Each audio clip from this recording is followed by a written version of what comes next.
Sure, why not? And we're live. Welcome to another exciting edition of Ricky Dick Bullshit Podcast, Season 2. Can't believe we're already on the 18th episode. That's insane, Johnny Lee, Superfly. You just keep on grinding. You keep on grinding. That's what it's all about. That's how you keep a woman. That's how you keep the ladies around. You just on that constant grind. That's one thing that I like about this podcast show, man, and coming up here is that you are one of the most consistent podcasts that I've seen in the last 10 years. And that's what's the best about it. Consistency makes shit happen. It makes stuff happen. It really, right. But we got some special guests in here today. You know, we're promoting the Skullfest 6, which is in Louisville, Kentucky, Fern Valley Road, August 2nd, baby. And one of the bands that's going to be there is Psychic Dictatorship. We got two of the members in here right now. We got we're going by. We discussed this beforehand. Today we're going by Andrew and Andy. So I appreciate you guys coming in, man. I know you guys are missing probably a couple of the other members of the band. We'll discuss all the members of the band as we get into the show and all that good stuff. I appreciate you guys being a part of the show and coming up here, man. I know the people out here know you as Baby Wolf. Last time we was rapping on the mic, we was flicking and flying, but now you're in a band. Yeah. So we're gonna be getting at that. First and foremost, though, man, Superfly, thank you. Thanks for having us up, man. Thanks for supporting Skullface and all we do and the way that you do it, man. This is our second promotion show. We're gonna have another one in June and then one in July as we're marching into August with this show. I think it's going to be pretty epic for everyone, man. Beyond all the other bands coming in here, I got to kind of toot my own horn. I've been rehearsing every Sunday with some fellas. The Psychotic Marvels is together and fucking trying to take over the lands. I think everyone's going to be pretty fucking...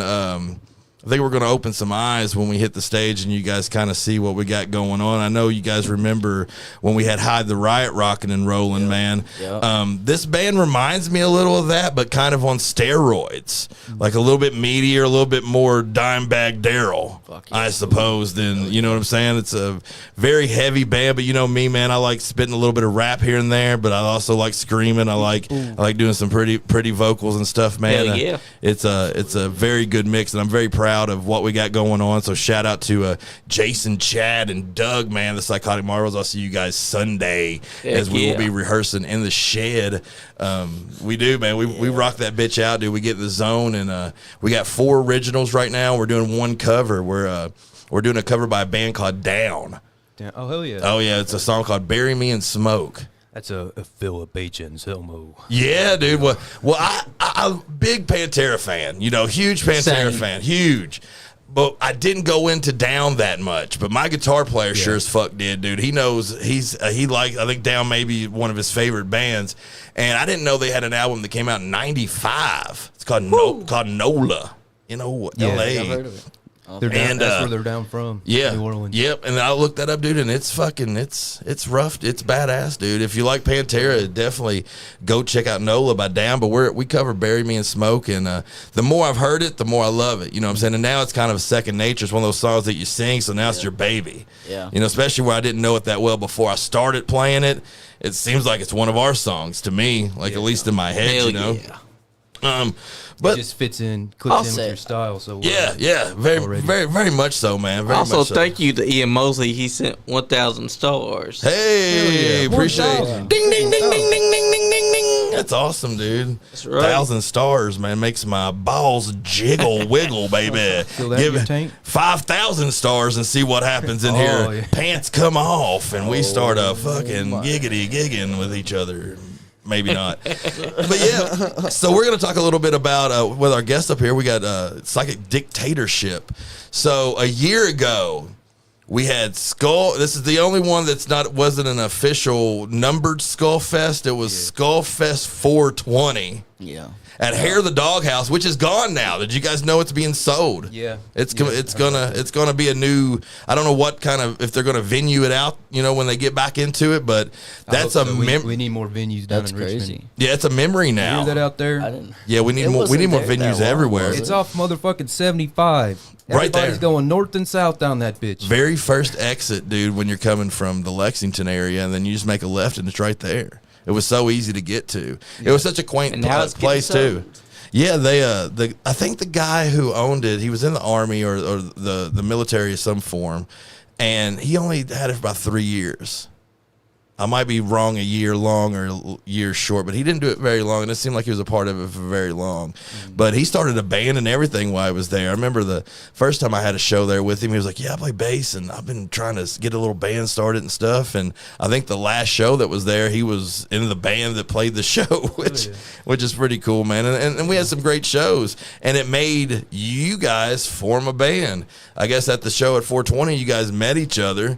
And how did that come across? Like, how did you guys run into each other via that show? So, I actually met these guys through a boss of mine at an old job. Oh, okay. Yeah, so he was friends with our guitar player, Brandon. Uh-huh. And he came to me one day and he said, hey, man, are you still looking for a band to join? And I was like, yeah. He goes, well, I got a buddy and he needs a singer. Boom. So... And here's his number. By God, did we need that singer? How long were you all playing before you had a singer? I'd say about over a year and a half. Yeah. Okay. Nice. Oh wow. We'd been getting by. Brandon would fill in singing when he could, but man, it's fucking hard to play an instrument and sing at the same time. Especially if you're playing intensely. Intensely when you're trying to play some of the shit we're into, it's not. That's not easy. And it's the vice versa as well, because I was thinking about playing a little bit of guitar and singing, and I was like, but I just can't put 120% into singing if I'm playing guitar too. It's rough. So you have to pick one or pick the other. So you guys get together. Does it click at first?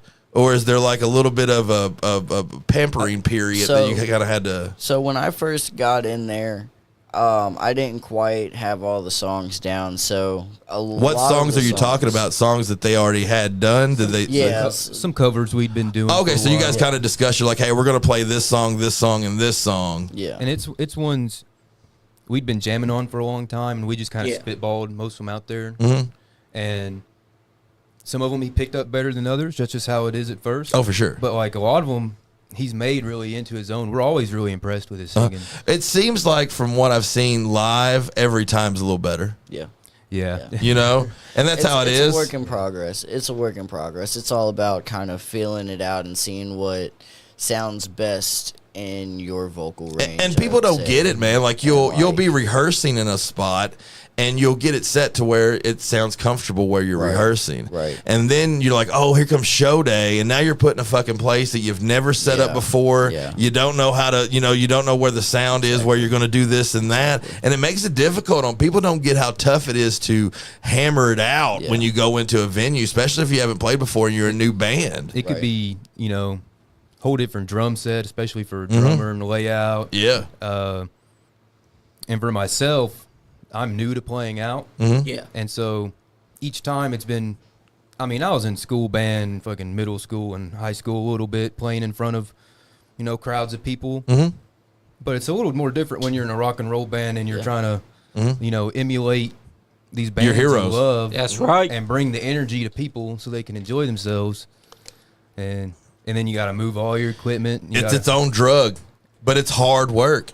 Yeah. When I get done with it, I throw all my fucking cards in. I'm like, you know what? On top of being in a band, I want to fucking book the show, run the show, set up the show. Yeah, be like the manager. And when I'm jack of all trades. When I'm done, yeah, I'm tired. When I'm done, I'm wore the fuck out. Might be for days. I might have to rest for 2 or 3 days before I get myself motivated again to get back into, okay, I'm going to pick up a guitar and jam a little bit. I'm going to hit some people up. I'm going to make some graphics. I'm going to get back into it, man. But I feel like it's at draining. the end of the day, though, it's all worth it, though. You have to, yeah. And you have to put all that in, man. It's my lifestyle, man. I couldn't imagine not doing music or not being in the scene somehow, contributing some way. You know what I mean? Because even this year, the last 2 years, overwhelmed with shows and booking and this, that, and the other. I just wanted to do. I didn't want to do any shows this year, to be real. That's all. But I was like, I was like, I feel like I need to do one Skullfest. keep her going. Just because I do it every year. It's an annual thing. It's been going on since 2019. It's like an underground Ozfest, but it's pretty cool. Well, if anything, it's a reunion of all my friends. It's one day because people think, oh, Nick's got it fucking going on. He ain't got to do much. He's doing this or that or he's in these shows. Dude, I'm taking care of my kid. I'm cleaning the house. So I'm cooking dinner. And I ain't hanging out with friends, really. Unless I'm going to rehearsal or going up here to a show, I don't see homies or nothing, really, especially this year over the past, this whole year. But on Skullfest, everybody gets together. All the homies are there. And it's all day. It's so much fucking fun, man. After about the second one, I was completely addicted. The one where I showed you where we had the wrestling match, and we broke the guitars over my back and shit. Yeah. After that one, I was like, dude, we're on to something. We're on to something, man. Is there going to be wrestling? Not at this one. Not at this one, but I think there will be, because 2 and 3 both was in wrestling rings. What would you consider for a feature for a wrestling show? What would I like to do? Yeah. I would like to, if I had my druthers, I'd have one big match. Like one big either tag team or triple, 3-on-3 or something like that. Just one big match. Like have the ring set up to where we're doing our shows and doing the music through it. But like as an act, about 9:30, have one big match. Like one just barn burner of a match, and then just go on about it. Hell yeah. Because like I said, having the card, it was wild keeping up with that. At that show, I had artists that never seen wrestling before. I had this poor girl named Davica Maddox, one of the sweetest women you've ever met. She put an album out. It's great. You can find it on Skullface YouTube page. You can order a copy of it. It's awesome. She's a great musician. She's never seen wrestling. So when these people are hurting somebody else, she's like, oh, dear. And she reaches over, and one of the fucking security people's like, get your fucking ass over there. Because you can't fucking touch a wrestler when they're doing that shit. Right. And she started crying. Because she got yelled at. I was like, oh, my God, I feel awful. Because I didn't prepare everybody for it. Because when you mix it, some of them's going to get it because some people are like, yeah, wrestling's cool, music's cool, this is going to be badass. Right. But some of them's like, what's wrestling? You mean Hulk Hogan? You talking about Hulk Hogan? And you get the guitar in there and... Yeah, if you haven't seen fucking Tony Corral, that son of a bitch, break a guitar over my back at Skullfest 2, make sure you go to YouTube and you type in, I think you can type in Skullface Records, Nick Himes Wrestling. Yep. And that's what you typed in, and it had all kinds of different, there it is right here. Right here. Yeah. Wait, look how, watch this. Notice how hard I pushed this guy, though. Watch this. Get the fuck off me. Oh, no. Oh, no. Oh, right across the back. We're watching in a KPW ring. There's that old snaggletooth bitch that yelled at Davica. She was over in the corner. You seen her for a second. There's Juicy Jimmy's coming to save me. That's right. Saving the day. That's Lord, crazy, I seen Juicy Jimmy the other day, and he's been getting in shape. Yeah. Like, he's lost probably 100 pounds. He has. Like, I said he's skinny, and I was like, he's my size, so I call myself skinny. And I think I'm skinny now, too. He's revealed all that muscle underneath now. It's unreal. Yeah. Oh, Juicy Jimmy's fucking buffed up, man. I couldn't imagine. In the work. So, dude, we're in here. We're discussing a little bit of the Skullfest 6 in Louisville, Kentucky, 5800 Fern Valley Road, Louisville, Kentucky. We're opening the doors at 3:00. First performance will start at 4:20. That's what time we start our shows, and it's going till midnight. We got amazing acts all day, all night long. The newest acts, the only acts that are new to the thing that aren't going to be veterans, is my 2 projects. I got one project called The After Party, which we got a song called Getting Down that we've released that's been doing pretty good on YouTube. It's a whole lot of fun, too. And we're going to be doing a couple punk rock covers besides that song. We wrote that was original. We're going to do we got a Misfit cover, Ramones cover. Nice. We're fanboys on Back to the Future, so I think we're going to try to reenact the Earth Angel, Earth Angel. Oh, hell yeah. On the Back to the Future thing, but we're going to kind of rock it out a little bit. And then the Psychotic Marvels, like I said, we got a hell of a set put together, dude. And like I said, we're about to unleash something that's pretty fucking tough, man. I'm pretty proud of it, man. I can't wait to get back on there and release some. You got stuff recorded already? Yeah, well, we got a couple of songs recorded, but we've dropped everything to C. And what we recorded was in drop B. So it's a little bit heavier and a little bit deeper and darker now. And now that we've been rehearsing every week, because we just went to the studio and just recorded it, just knowing the song instead of like playing it a lot. And now we've started playing everything, and everything just kind of mutates. It kind of takes shape a little bit more when you start playing. Our songs have turned out too. So we're like, man, we got to go back and our first original we ever wrote. It's mutated. Quite a bit. We got the name of the EP we're putting out, though. It's called Special Sessions of Mass Aggression. Nah. Hell yeah. Boom. Hell yeah. That's a hell of a name. It's a whole lot of fun, man. But we're going to highlight some artists tonight throughout the night, listen to some tunes. And you know how we do when I'm in here, Johnny Superfly. Right. This first artist, Nick Teal. Teal Appeal, the Teal Appeal, baby. If you haven't, he's pretty kick-ass. He's out of Louisville, Kentucky.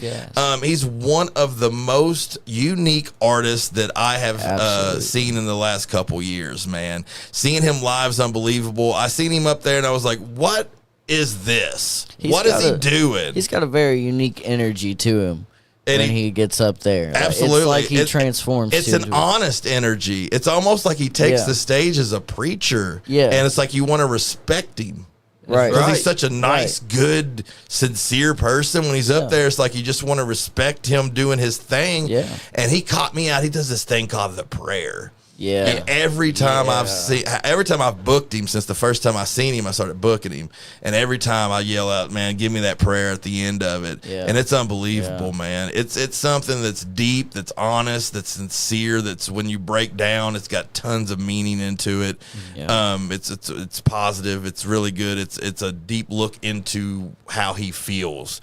And he captures it really well with his words of the prayer. And he's got a cool single up here. It's called Rectangles, which is a cute ass song. Yeah. You can look him up. He's got a band now too. Is Nick Teal. Oh yeah.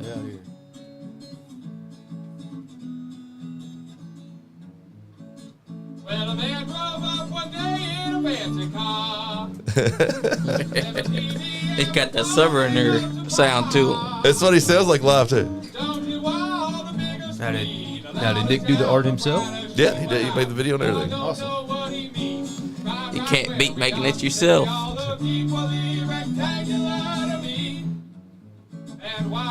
It's a clever little song. Yeah. It's catchy too. It's got a nice little groove to it.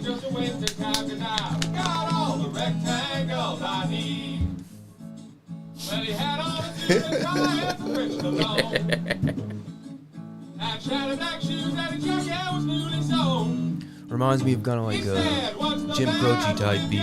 Very much. She's telling the story. Cat Stevens. Very much. Yeah. Very much. I like it. I do this style of music on the side nonstop at home. Like that's just my hobby is picking up an acoustic and writing a campfire song. Absolutely love it. That's right. It's actually a pretty good one too. It's catchy, and it's a creative video, man. Like put something up there. I'm probably one of the worst about just getting a thumbnail picture and throwing it up there. Yeah, he does this fucking kazoo every fucking song, dude. It's great. You'll see his kazoo, and all these characters have his favorite band names on them.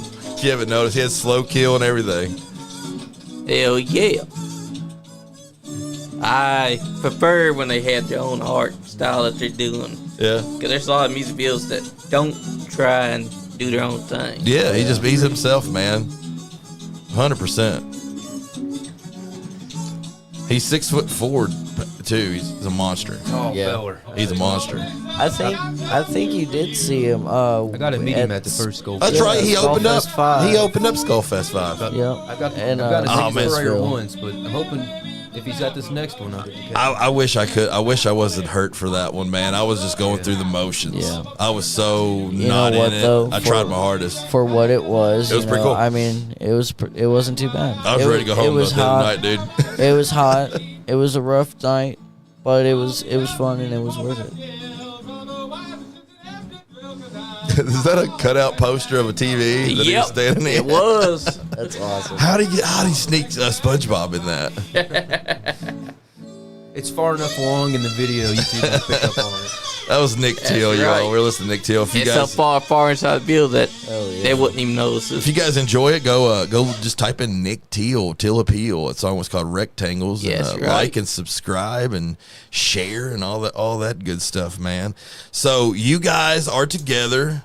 You started rehearsing, doing some cover tunes, and then how many rehearsals did you put in before you guys did your first gig? And I can't remember completely, but what was your all's first gig? It was Skullfest 5 Okay. at Neon Night. That was your first performance? Yeah, Wow. it was the It one was where it was my first performance in a That's- rock and roll band as well. Oh, that's awesome. Yeah. Well, that's cool, man. That's a cool. That's where you want it. Like in front of a bunch of people that just appreciate music. Yeah. Yeah. Like I said, you guys were lucky that I was hurt, or it would have been like a little bit more wild because Yeah. I'm pretty. Hey man, I'm pretty you know crazy me, I'm sometimes. here Gotta get for a pit while, going at man. this I'm next here for one. a I'll be while. nuts at this next one, brother. Okay, Believe me, yeah. man. The one right before it, the Skullfest 4 was unbelievable. Oh, it was. Unbelievable, man. It was probably the best of them all. We had one Halloween party that was insane too, that kind of matched up with it at Neon. But Skullfest 4 was so much fucking fun, dude. Yeah. Back to your other Yeah. question, I think we'd only been getting together a couple months. Mm-hmm. Yeah. If like 2 or Yeah. 3 months by the time of Skullfest. So that's about 10 rehearsals. Yeah. You guys try to do probably. about every week or every every other? Saturday. It was Every Saturday. Every Saturday. It was every other Saturday because Mm-hmm. Yeah. Andy had family obligations, which is everybody understands. For sure. But now, like, we love it that we found such a good singer that's willing to come down to Richmond. Yeah, that you make time to, Yeah. if he comes, you're going to rehearse. Yeah, of course. Mm-hmm. It like me and Steve, we're pretty locked in. We don't have to give word to anybody. We'll always be. And Steve's the guitar player? Steve is the bass player. And Okay. Brandon, Nice. we jam over Brandon at is Brandon's house. Okay, okay, He's, gotcha, he's gotcha. a guitar player, yeah. And they're both really seem like really good musicians and pretty good guys. they I both haven't talked to them a absolutely. ton. I haven't got. Wish they'd come here so we could kind of interview them and get to know them and all that kind of stuff too. But we got that time on down the road or whatever. That's right. We're gonna force them. Do now. If you're watching Brandon and Steve, we're gonna drag you here eventually. Have you guys wrote anything brand new since the full band's together? And when you do that, what kind of approach do you take? Because I know there's 1,000 different ways you can do it, and not every band's going to be the same when it comes to, hey, I got a new song, check this out. Now, how are we going to build it? So far, well, okay. So our first original we played together. What is its official title? Invasion. Nice. The- nice. But The- funny story. the original title. You tell it. You tell it. Was called Space Jizz. Space Jizz. oh, Yes. Space Jizz. I think Brandon came up with that one because Yeah. it's about a giant space monster that's coming to fuck the sun. Okay. And, like comes on the sun and puts its flames out. Yeah. You know, That sounds That's a wild. big monster. Yeah. it's a huge, That's a super yeah. big monster. But so that song, we already kind of had some parts, but then Andy came in and applied his style of singing to it, and and it perfectly fit. And so that's why I love that song. I think we need to get that one recorded. Record it. But That song's I come saw a lot. for our a originals- long way. That song's what come a long we've been doing. You guys should have 2 separate covers. You should have one Invasion and then And just one like of one Space other Jizz. Space Jizz. Like a yes. That's what I wanted to the do, but B-side, Yeah, the like, B-side. Steve's a little Scarce. embarrassed about it, R-rated. though. Steve's a little embarrassed about it, though. I wanted to. we do won't that. tell. I We loved won't the tell original Steve then lyrics. until he sees it. It's become a much better song the more and more we've played it. Like how Uh-huh. you touched on, like Yeah. how a song will mutate or it'll evolve over time. Absolutely. Like it seems like we'll come together, we'll bash our heads together with all these different ideas, And then we'll like, once we get in the groove and we know how the song goes, you know, how it gets to A to B, we just play and play and play, and each time it gets better. Yeah. And each time repetition. I've also noticed there's we a apply lot a little of, more of ourselves creatively. right. I've also known that, or I've also noticed that there are moments that we're playing these original songs, and like one of us will just do something different out of the blue, and it sound like really badass. Yeah. And be like, hey, keep that. Well, they're so fresh and so new that who knows what's gonna pop out on some part. You know what I'm saying? We were at rehearsal Sunday, and a song that we already kind of have recorded came up, and I came up with it just in my head. I was like, well, let's just stop it like this, and let's just start chanting, "Da, da, da, Right. da," and let's do it 16 fucking times, and then let's go back into the thing. And we were like, yeah, let's fucking do that, dude. And it's totally not on the recording or nothing, so it's completely out of it, but we changed the whole ending of a song. You could do like and a whole that's the beauty version of it. It's our babies. Right. You know what I'm saying? Right. And we can switch it up, and if it sucks, we'll go back. You can always bring it like back. The better Kinda you like are a as a band, reimagined. the more tight you are, you know, things can like not exactly veer off track to go off rails, but things can get a little wibbly wobbly. Yeah. And as long as you're all locked in, Yeah, you can bring it back, you bring it back, and and nobody sometimes notices. it leads to cooler stuff. Sometimes it's just Me. hiding something. How do you guys feel about the during the week? What do you mean? Like, I know an important thing to me is that when we have a good rehearsal, I like for everyone to hold on to what we've learned and where we're at and what we Right. did. So during the week, you remember that, you go over it in your head. Right. So next rehearsal, you're ready, you're tight, you're not learning the song at rehearsal. You're going over what you learned during the week while you're Right. learning the song at home. Right. Is that important to you guys? Absolutely. Yeah, Absolutely. while I'm working, you know, I've got a whole playlist full of covers that I like to play, which it's outside of just the covers we play as a band, but it's just this whole playlist. And you know, while I'm at work, you know, whether it's a 6 or a 10, that's plenty of hours to listen to music. Yeah, you can man. get through a lot of You music. can absorb a lot. Yeah, Hell yeah, you can.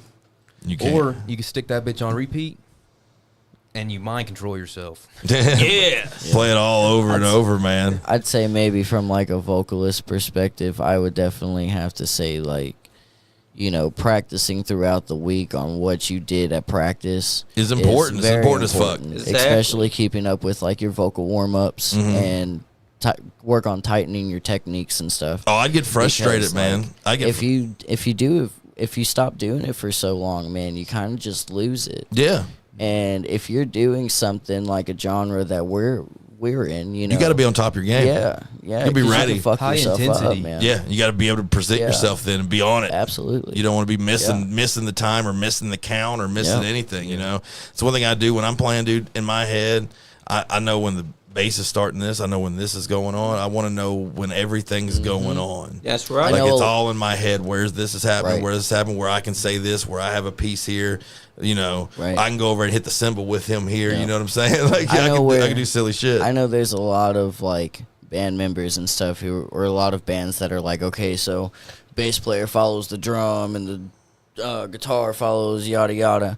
Me personally, I just listen for cues all over the place. You know, whatever Yeah. catches my ear at that point in the song, that's Yeah. what I'm listening Just know to the song. where I'm at. When you know the song with the band, you guys can go into a Weezer cut and come right back into it. Right. You know what I'm That's saying? complete Yeah. vibe shift. Yeah, Yeah.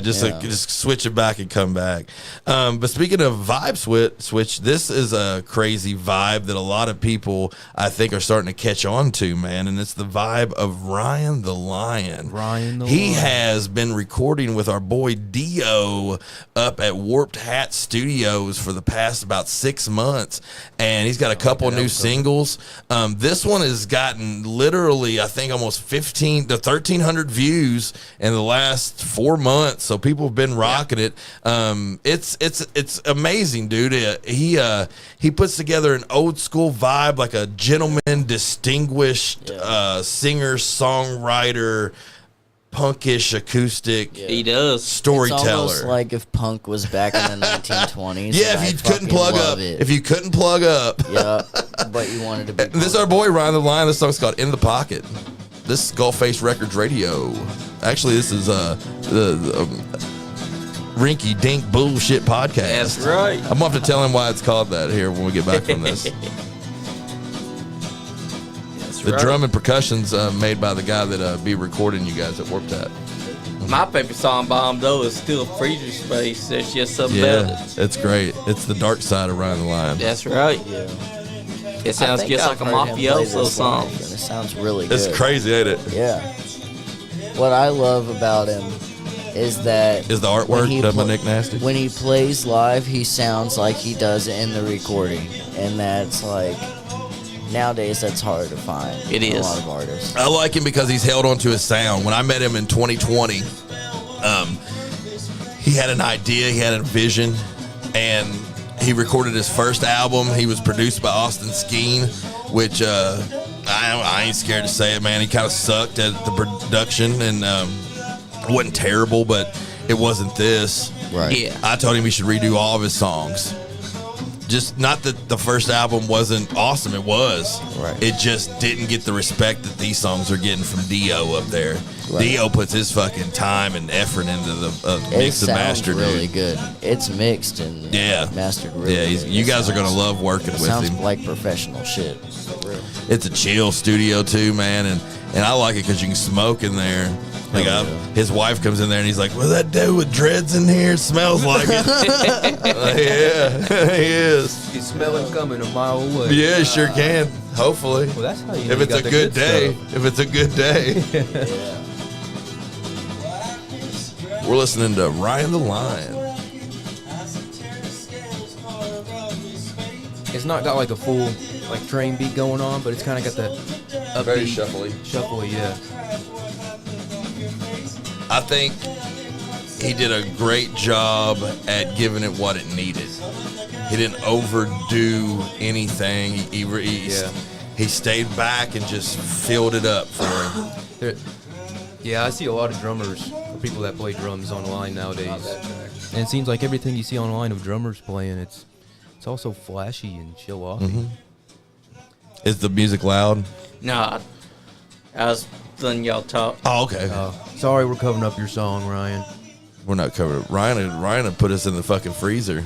Hey, that's true. He does got a song called Freezer Is that the Space. plot of the Freezer song? Freezer space, yeah, it is. Well, he's talking about it. You know, he's telling all of his homies that he's got the space if you got the bodies. That's right. He's talking to his love and telling her, He's dark in his head, but literally his life. He's got 4 kids, you know, a wife, and he's a manager at an egg place. And you know First the- watch. The best part about There we it go. is Is Ryan Lion. that's right. If you when you talk to him, like you wouldn't expect that at all. Yeah, he's very You're gentleman. like you got a good head on your shoulders. He's a gentleman. Man. He'll be the Like, best you're- dressed guy at Skullfest. Oh Skullfest. yeah, for sure. Yeah, he'll be the best Is dressed. he gonna look dapper? Yes. Yeah. Exactamundo. He will look very dapper. He's a great artist, man. He is. He's a good dude. You know, I see people and they play out live and they play in, in a full suit or something like that. And a part of me wants to try that. I can't. But at the same time, I know I'm gonna suffer. Yeah, Oh, it dude. would And be you're a hard, drummer. Being a drummer, dude. Like Especially, Yeah. like Ryan's fit. Like he does karate and he's super thin and stuff. So like he can do it. If I did that, man, the whole thing would be color sweat. You know what I'm saying? Like it would be a soaked suit all the I would way be through. Oh, soaked it as would. well. It's valid. That's valid. Fucking crotch area would look disgusting. I wouldn't even be able to put videos up of that shit, man. It would be rot, swamp, ass. Straight. It'd probably smell too. So we're in the studio. We're with Psychic Dictatorship. At least 2/4 of them. Well, actually, I heard that you maybe have another guitar player you've been bringing in. Is that Yeah. something that's going on? 2/5. Yeah, we've been experimenting with our buddy Kenny G. Yeah. That's cool, man. How Nice. did that come along, and what's kind of how does he mix with everything going on? Well, I've known Kenneth since I was probably about 17, maybe. 17, 18. And we used to play a lot of music back in like high school and shit. Is that the guy that you And, played the song for me that kind of sounded Alice in Chainsy? Yeah. Oh, that's great. But there, after a while, we kind of got busy with our own lives and shit, and we kind of went separate ways with music-wise. And when I started playing with these guys and started getting comfortable, I was like, man, we'd sound really cool with a fucking second guitar player. Let me bring it. Let me see if I can It get adds a my lot of buddy in. thickness for show. Yeah, feels it up. So it took me a while to convince him. You know, he had a lot of shit going on in his life. Understandable, you know. And a he's band's young. a relationship, Yeah, dude. yeah, man. It's a You know, full-time fucking relationship. absolutely. Yep, it's a Absolutely. commitment. And he finally got in, and the sound's beefing up a lot. I'm hoping that it turns out to be pretty well. Right now, he's struggling to learn the songs. You know, it's still pretty fresh to him. It's So a, he's it's, still you know, it's a working good number on of it. songs to learn in a short amount of time. Yeah. How many tunes are you Yeah. guys playing right now? Like, what's your set like at rehearsal? We have 10 covers that we're playing right now. We've got more to add to that, but we've got one solid set list of 10 covers. And then we've got about 2 solid originals right now that could probably be recorded, and then a few more getting So, done. all right. So I'm gonna start some ruffles with your all's band. This is a cool question. What do you think, music wise, is each of the members of the band that's not here's biggest influencer music wise? Like, who do you think their biggest Brandon role Ozzy model? for hands down. Yeah, Brandon, I love your all's Ozzy Brandon covers. is Fucking Ozzy, are hands right down. on. So is he the one that brings those covers in? Is that for mostly him? We all love Sabbath. Okay. Hell yeah. Yeah. Yeah, I would say. Oh man, that's such a tough question. Yeah. Yeah. Because it's like, Well, what band don't know. do you think about when you think about them? Like, you're like, okay, Brandon. Who do I think of? So when I think about Brandon, Kenneth, who do I think of? When I think about Brandon, I think Pink of Floyd. Yeah, cool. I think yeah, Pink Floyd. Floyd. Cool. We don't do that many Yeah, Pink Floyd that's covers, but I think, influentially wise, both him and Steve really love Pink Floyd. I mean, they're a great, awesome, influential band. I'm deep into Floyd too. Yeah. Brandon has a lot of Pink Floyd stuff, but that is a really hard question. What about Kenneth? You said you knew since you're 17. Kenneth, man. Were y'all listening to his- Backstreet Boys, or were you guys listening Nah, to man. Disturbed? So, like, what are you listening to? If I were to have to say like high school Kenneth, I'd have to say his go-to influential band would have been like Gojira. Okay. Ooh, nice. And I'd say Crazy drummer, crazy. All of Hey, them are crazy in that band. I'd also say, you know, we're pretty big into Dance Gavin Dance. Boom. I'd say that Nice. would be a pretty big influential on In our the short time I've songwriting. known him, it seems like he really likes. Well, he's got a background as a drummer as well. He likes Avenged Sevenfold. Yeah. And the Yeah. Rev, the Me original too. drummer. Me too. I think he's got that influence. Their first album was so sick, so heavy, Yeah. so nasty. Yeah. It was R.I.P. so the Rev. nasty. That's R.I.P. some of the Rev, music I man. was listening to back in high school that got me into. And then that The fucking rest of like the metal I warmness to love. Hell soul yeah. was on there, or whatever. Then Yeah. you start crying. Yeah. So like they got you rocking and like losing your voice, screaming to the first 3 songs, and then you get like what number 8, number 9 You, on like, it. start just crying and start cutting crying and shit. yourself You're like, and shit in yeah, the that was bathroom. bad. I was a bad guy. I've been trying to like brainstorm Steve's inspirations. Yeah. To quote Steve, he's a guy with a lot of crazy ideas. He's not A part of me wrong. wants to say He's like not wrong Venom. either. Okay. Hey, Venom's a great So like one. 80s, 80s Venom- rock, it's 80s. like, okay, Yeah. Venom and Kiss. Okay. Nice. It's like 2 sides of a coin. You see what I'm saying? Sorry, I'm a Good choice. You see what I'm saying? But like, both put on makeup and go up on stage and play some crazy rock and roll. One's a little more black metal-y, Yep, that's Venom Yeah. for you. a little more King Crimson. and Or King Hellhammer, Diamond. the Yeah, band King that Diamond. came before Venom. If you ever check out, I think it's like the original Hellhammer recording.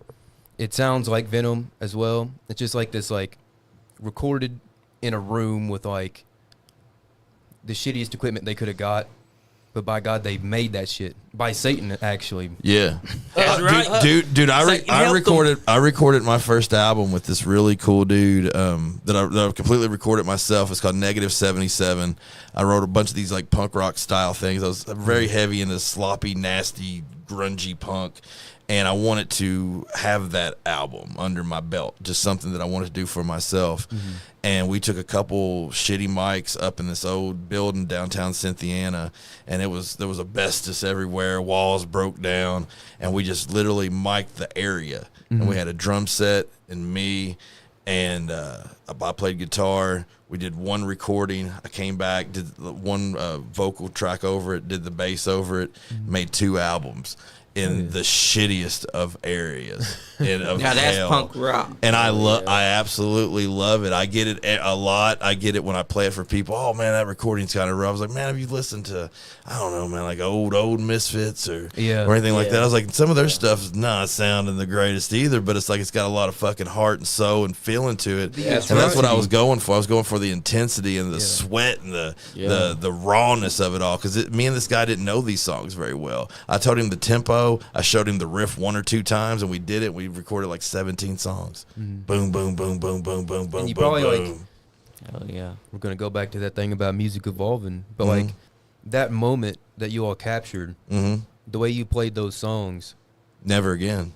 That's, like, how you played them when you did. You got it laid out. That's just, that's the magic it captured. Yeah. That's right. 100%. 100%. And I've never re-recorded any of those songs. Mm-hmm.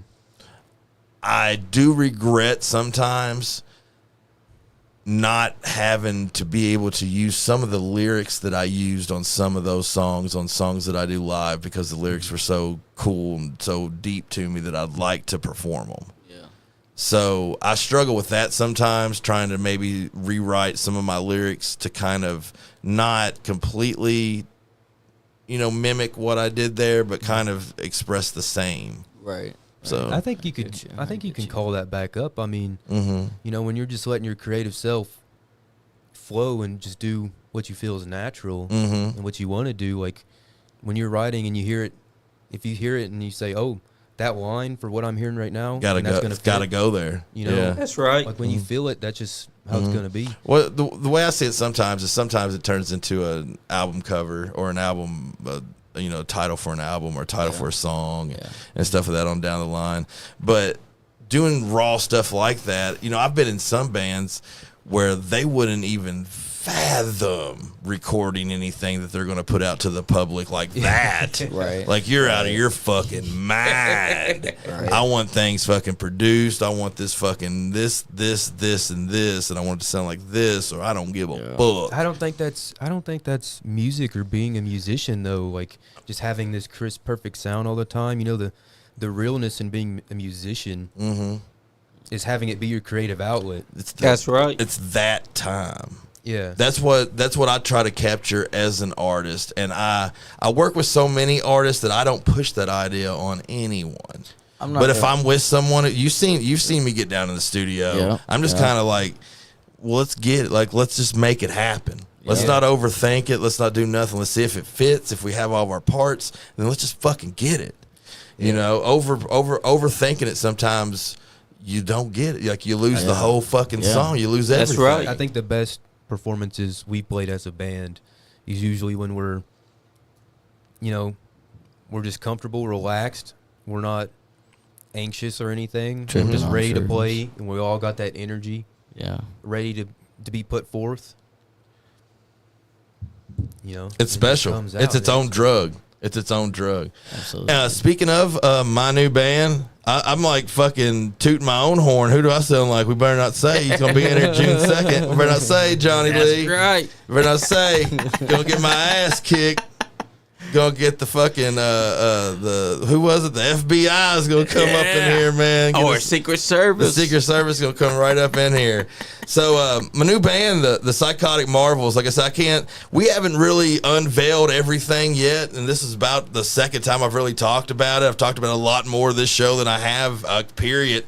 because we're new, we're brand new. We've rehearsed 6-7 times, I think. We got 8 more rehearsals underneath us that we get to have before August 2nd, where we debut.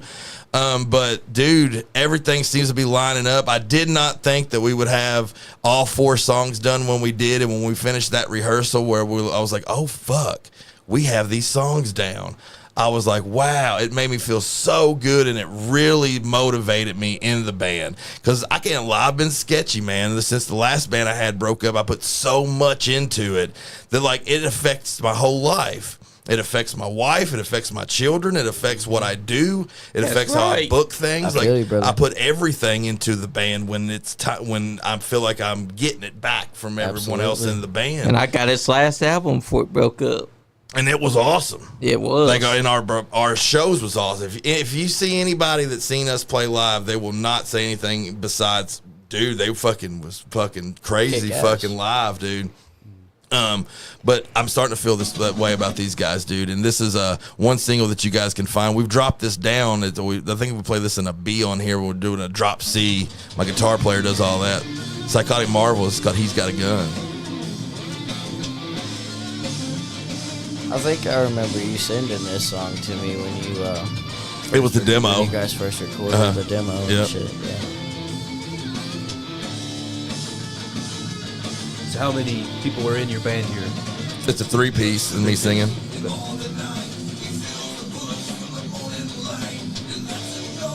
In this recording, there's 2 guitars, though, because it's in the studio.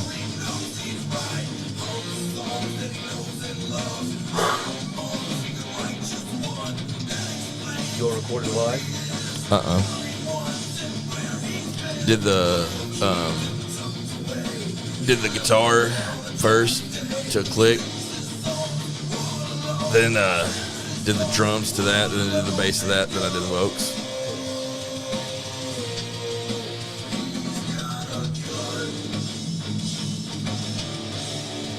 You all record? How many mics do you use? 1. Yeah. Well, everything, the drums are completely mic'd up. There's 7, I think, on it in the room for the drums that you'd walk into. And he's got an amazing set. No need to bring drums. It's fucking great.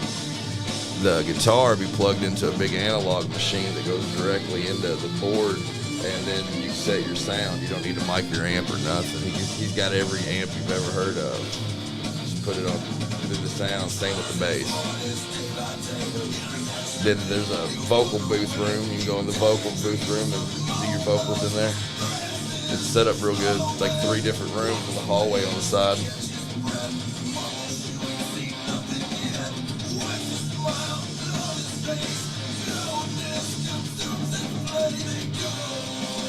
I think my boy Jason Crumpsbar to come in with a solo.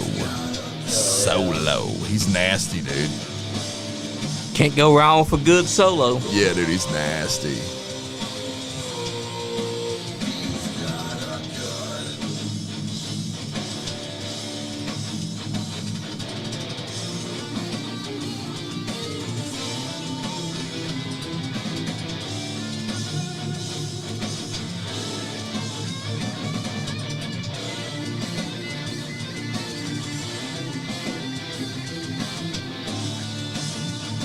I do all this gay ass artwork for us too.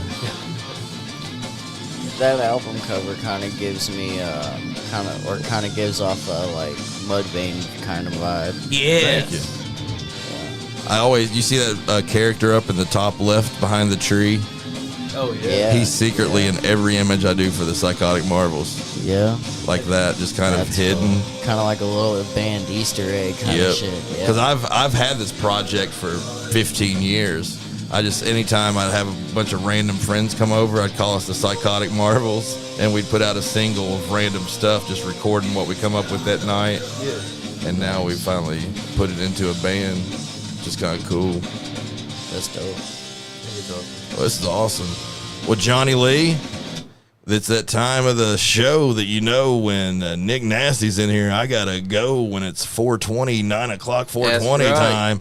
So you can promote your shit, get your stuff over, tell everybody what you're doing, but we're going to go to the car and we'll be back in 10 minutes. Sounds good. Because I'm telling you, There's nothing like today. Guys, if you're just now joining us, they will be back.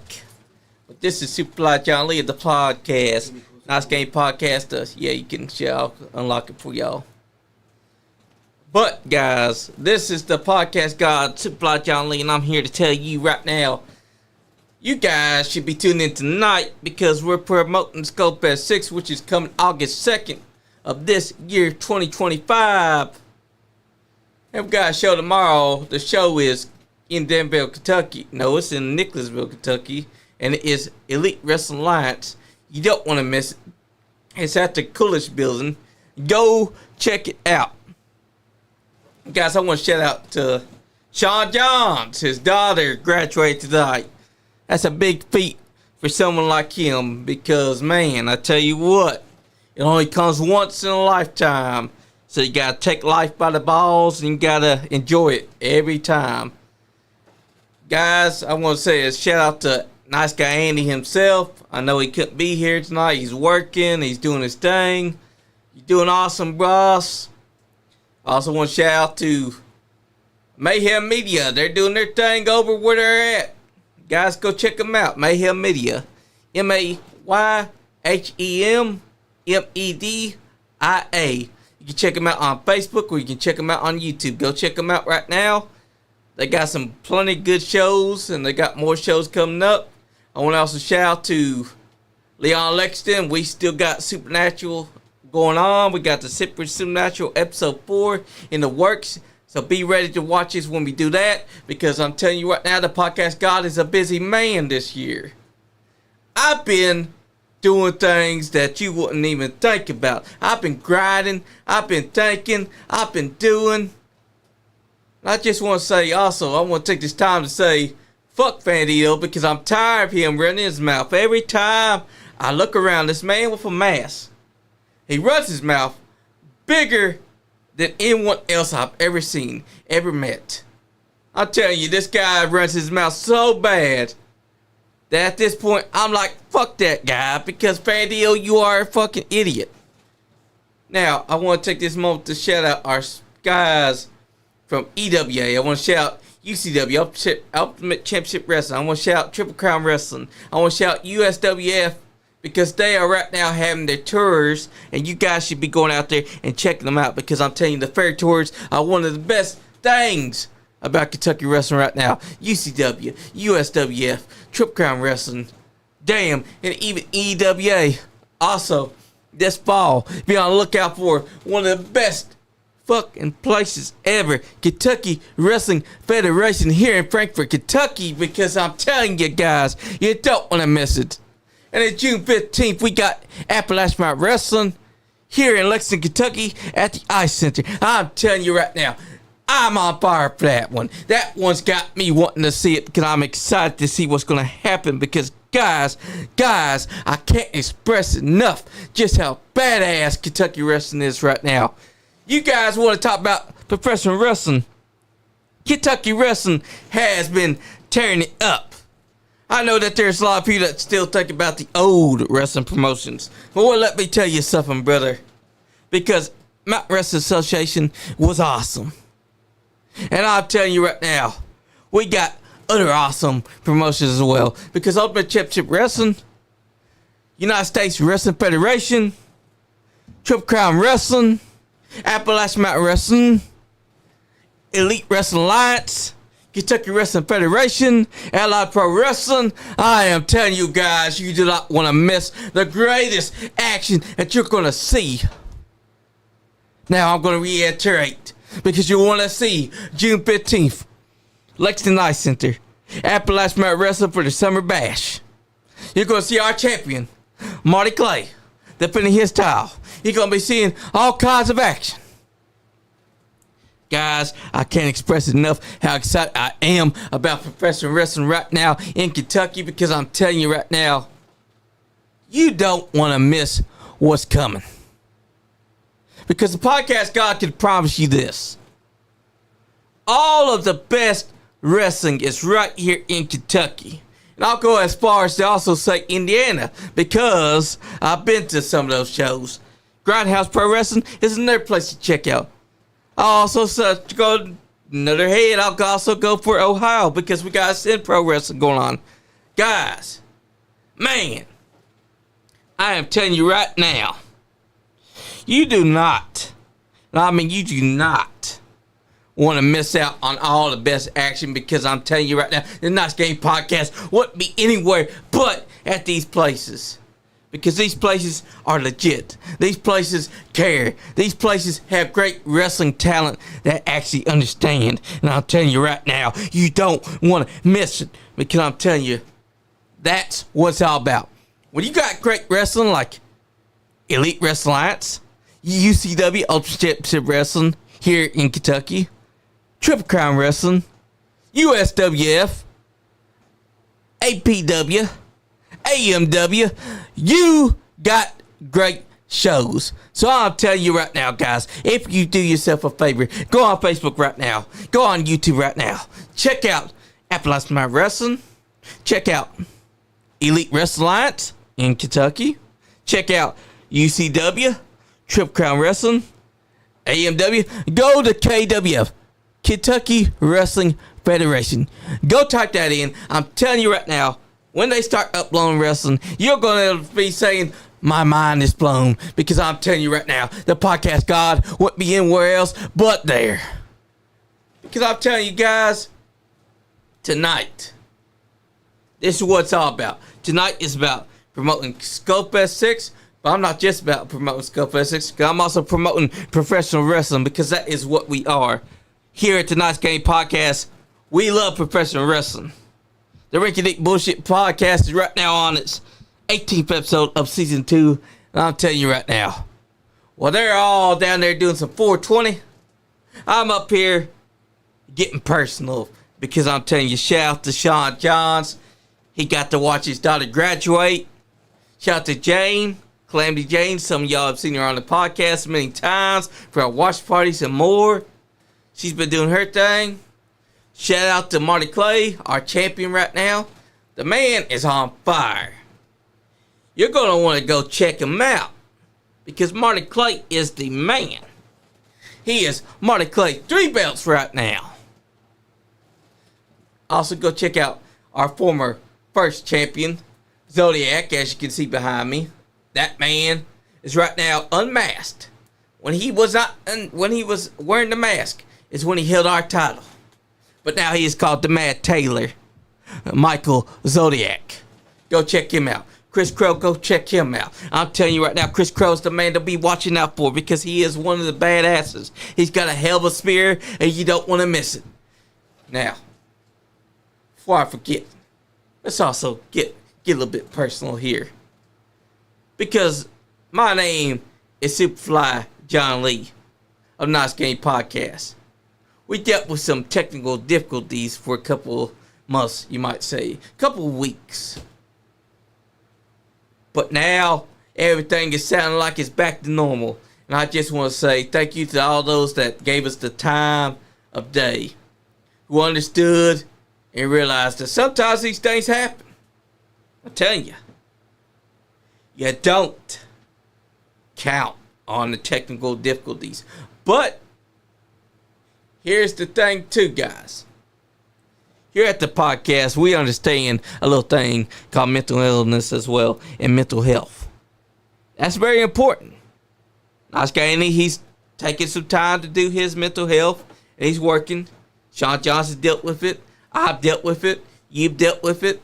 But that's okay because we are here. And all of us understand that you got to come together to make something positive. That's the difference between letting it take you over and you taking it over. Because if you just sit there and you let it take you over, you're never going to come out of there. You're never going to climb out of that hole. It's all about grabbing it by the horns and saying, this is not going to work for me. I don't mean to paraphrase that dumbass Hulk Hogan, but it don't work for me, brother.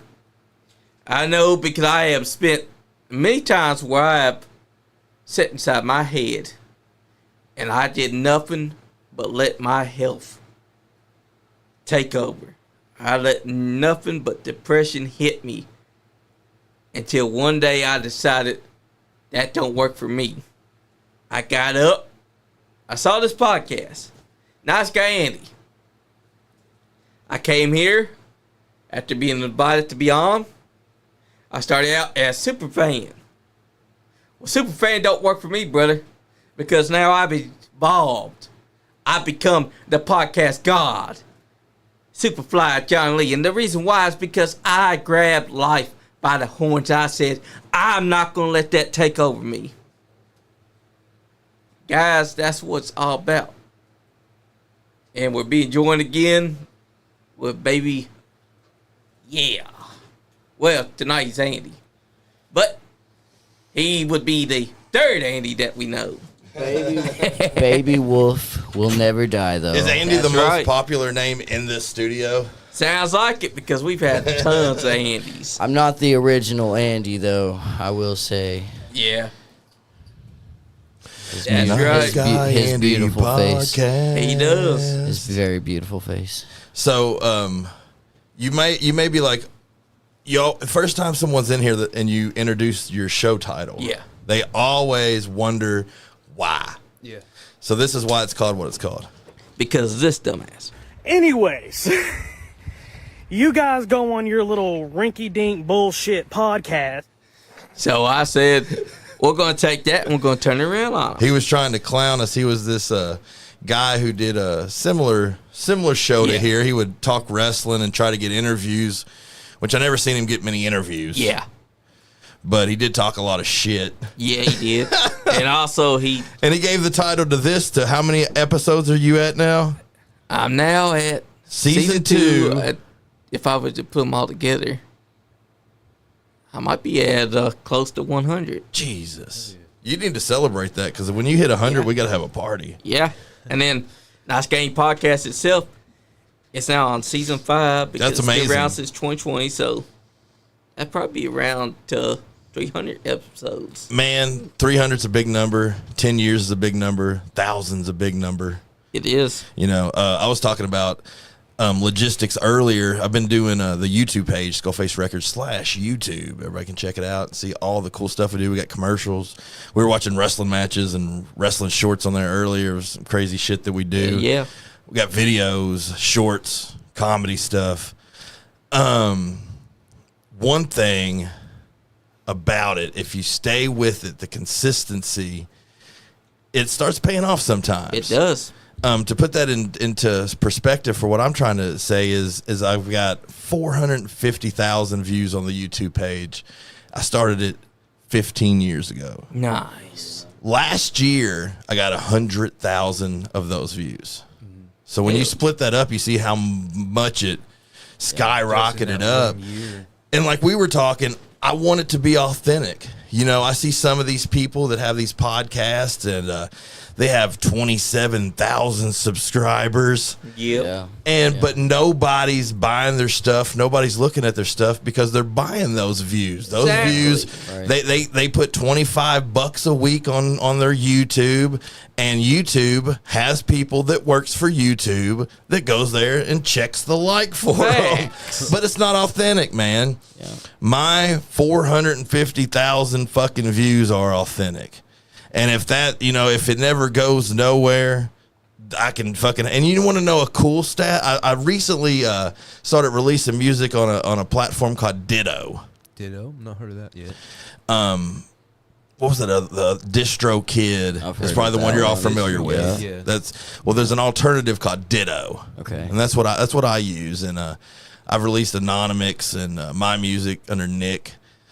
Psychotic Marvels is on there. Ryan the Lion's on there. Nice. I've got more views, and I've made $4.94 of penny downloads in Denmark. Nah. That's crazy.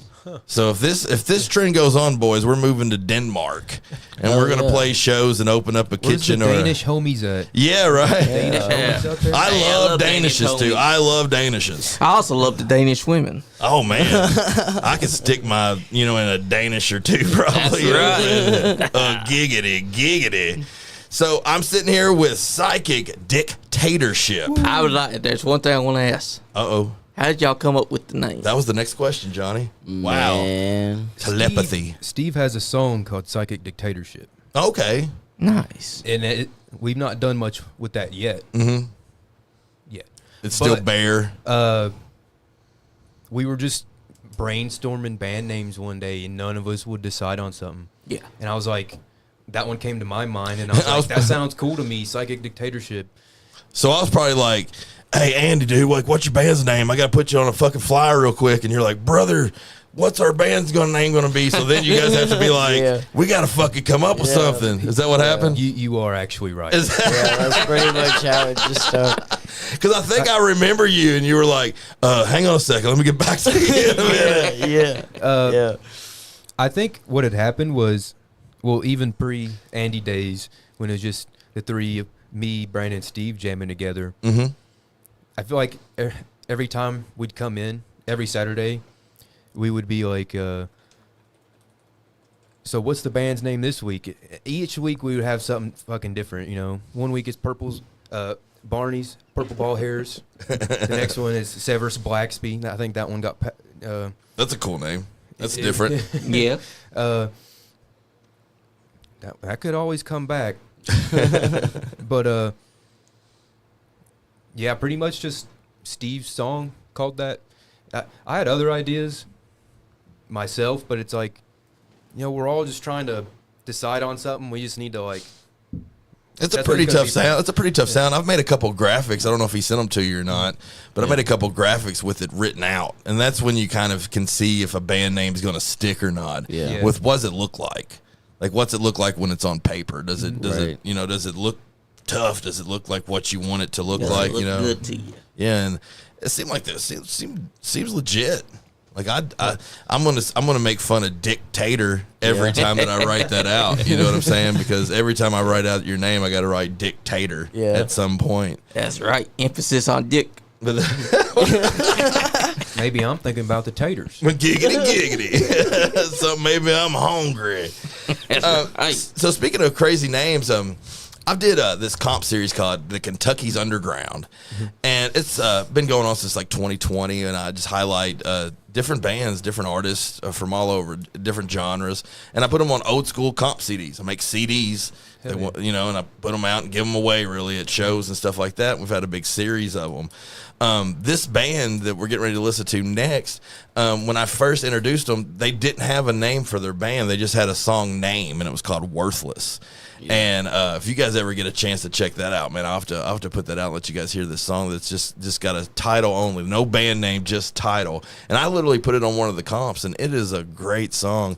But they've recently put out some new music, and they're going to be playing at Skullfest 6, August 2nd, 5800 Fern Valley Road. It's going to be rocking and rolling. They're called Blue Astro Van, and this song's called Sand. That's right. This is on a vinyl comp series that I'm doing called Diversity is a Thirst in Me, and this is on it. I think that's an awesome idea, what you're doing. It's 45s, 2 songs on each side. Did you ever hear about, like, the tape trading back in the day? Yeah. Like, that's how, like, Metallica and some of these bands Yeah, man. got big. And that's what I like to do. Like at shows, I just put a little goodie bag with different comps, different whatever, and dude, you never know where it's going to sit, where it's going to fall, you know? Exactly. It's cool stuff. You should get a QR code thing you can put on there. Yeah. Do you have that? Yeah, I can. I think that, like, 'cause, you know, everybody's got a phone and they see it. Like, they're more likely to do that than type something. I put out a series of shirts with those on them. At the very bottom, there was a little tag, and you just scan it with your phone or whatever. It pulls up the app store or the website. These guys are cool, man. They're punk rock. Yeah. We when I was at Hide the Riot, we played with these guys in Louisville at the Mag Bar The Mag Bar's a really cool place, man. Real raw band, really cool dudes. That's right. Great name too. I think it's pretty creative. It is.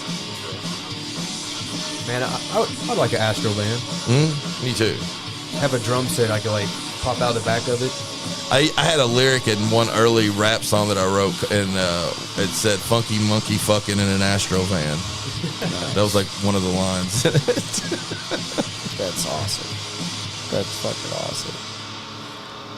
There we go, Blue Astro Van. You guys That's can see right. them live in Louisville at Skullfest 6, August 2nd. I like their tone there. Yeah, man. He has his own little studio too up near Alexandria, I believe, in between Alexandria and Cincinnati. He hit me up a couple times and was like, "Hey, just come up. I just want you to, just work out in my studio and see what it is or whatever." And I never got a chance to make it up there. I'd love to make it up there. Right. He's a really cool guy, man. Really cool band. I'm excited about seeing them. You guys got to attend last year's Skullfest up at Neon Nights. Yeah. What's one thing that stuck out about the show for you guys last year experience, and especially it was your all's band's first performance? I see everybody all the time, and I see it all the time. But coming in, you guys for the first time, what was one thing you guys took from it? Everybody I talked to was cool. That's just good. got That makes me like feel good. halfway heat stroked out Super hot, because it was very hot. out. Oh yeah. Yeah. 1,000 degrees. Yeah. So I was just trying to drink water and get by. But yeah, I met Nick Teal. He was cool. Anonymix. Yeah, Ronnie. Ronnie, He's yeah. awesome. I follow Yeah, really him. good. His art. Yeah. I see his art. He'll post sometimes on like Facebook. You want me to tell you something It's weird? awesome You want me to tell you art. something really fucking weird? What's that? He didn't draw like 2 years ago. Like he didn't do none of that. He didn't paint. He didn't do none of it. He just started. Then doesn't he like He's an alien. about do it every day or Yeah, he's he always just, working? He on it? just that's weird.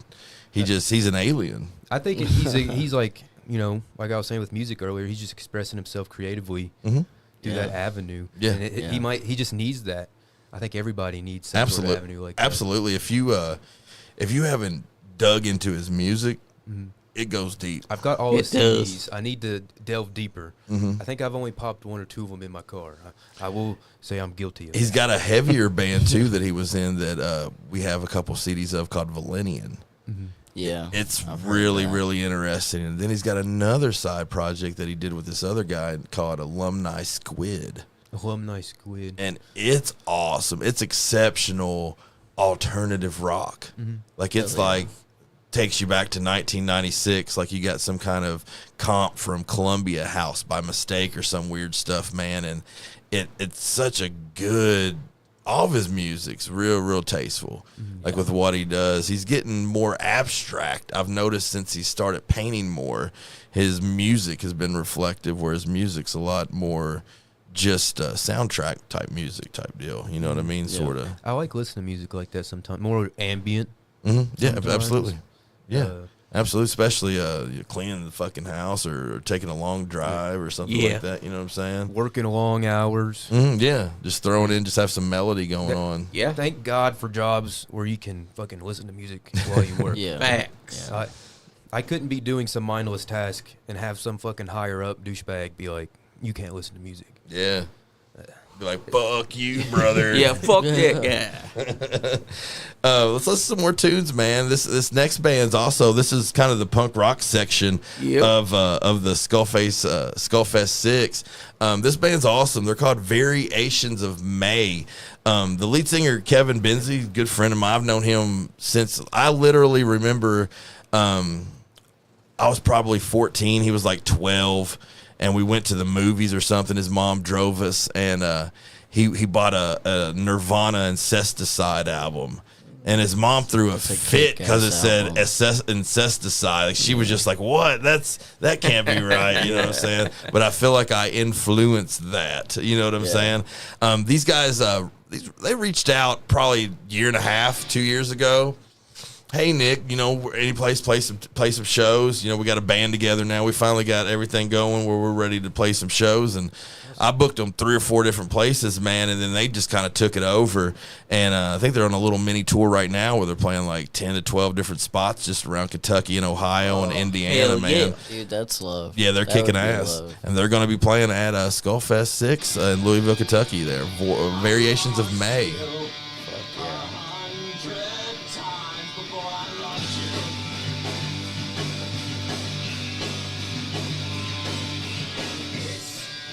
Gives me like early 2000 emos punk rock. That's right there. And I fucking love it. It's dude. right, yeah. You That hit it hits home, on. Dude. That hits home, man. Like that's like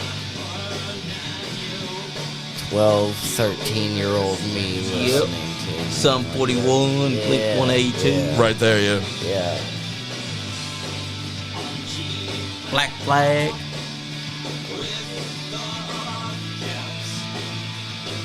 And Green Day. I love Green Day. Me too. This cover kind of reminds me of American Idiot.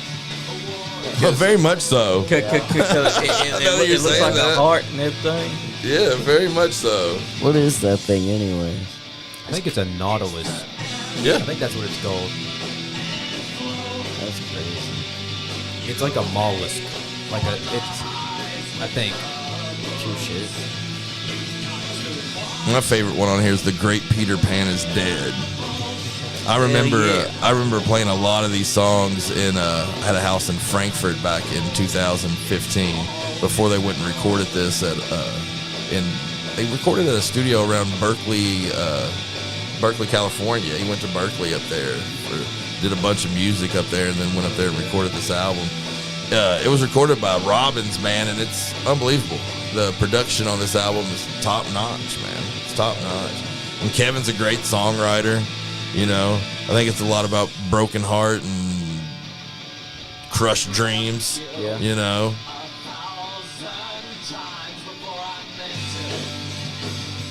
They got a new album too. They've been in the studio within the last 6 months. You can find all that stuff on Spotify and all That's that kind right. of stuff. Just look up Variations of May. It ain't hard to spell variations. Yeah, I spell it better than I do. I mess it up every once in a hoot. Psychic and Dictatorship are both hard to spell. They look weird.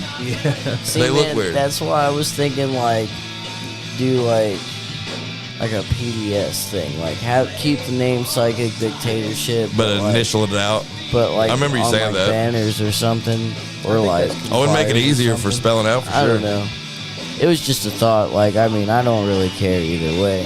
I just thought it would have been cool. Abbreviation reminds me you could do it like a graffiti tag. Yeah, Yes. yeah. That'd be cool. Or put that on stickers and shit. Yeah.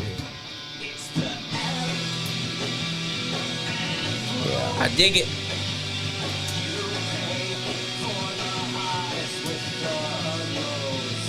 I dig his voice. It fits the genre of his music.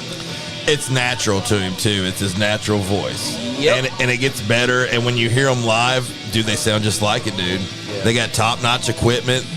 They got awesome stuff, man. Well, he went and bought all this rad-ass equipment to record this album with, and he just left it at my house for 2 months. And it was awesome to have. Dude, our rehearsals when he had all this stuff was unfucking believable, dude. It was so much fun. And like I said, at the time, I lived in this old, kind of an older style house, big tall ceilings and stuff, man. So the sound in it was just incredible, man. Ephemera. Yep. I didn't say the name of it till I heard him say it. Ephemera. Ephemera. Because I wasn't going to pronounce it right. I think that's what What that does is. that mean, though? What is ephemera? Well, you're going to have to look that up, brother. I'm not your Google. He wants to get philosophy with you. I'm curious now. Probably has something to do with penis.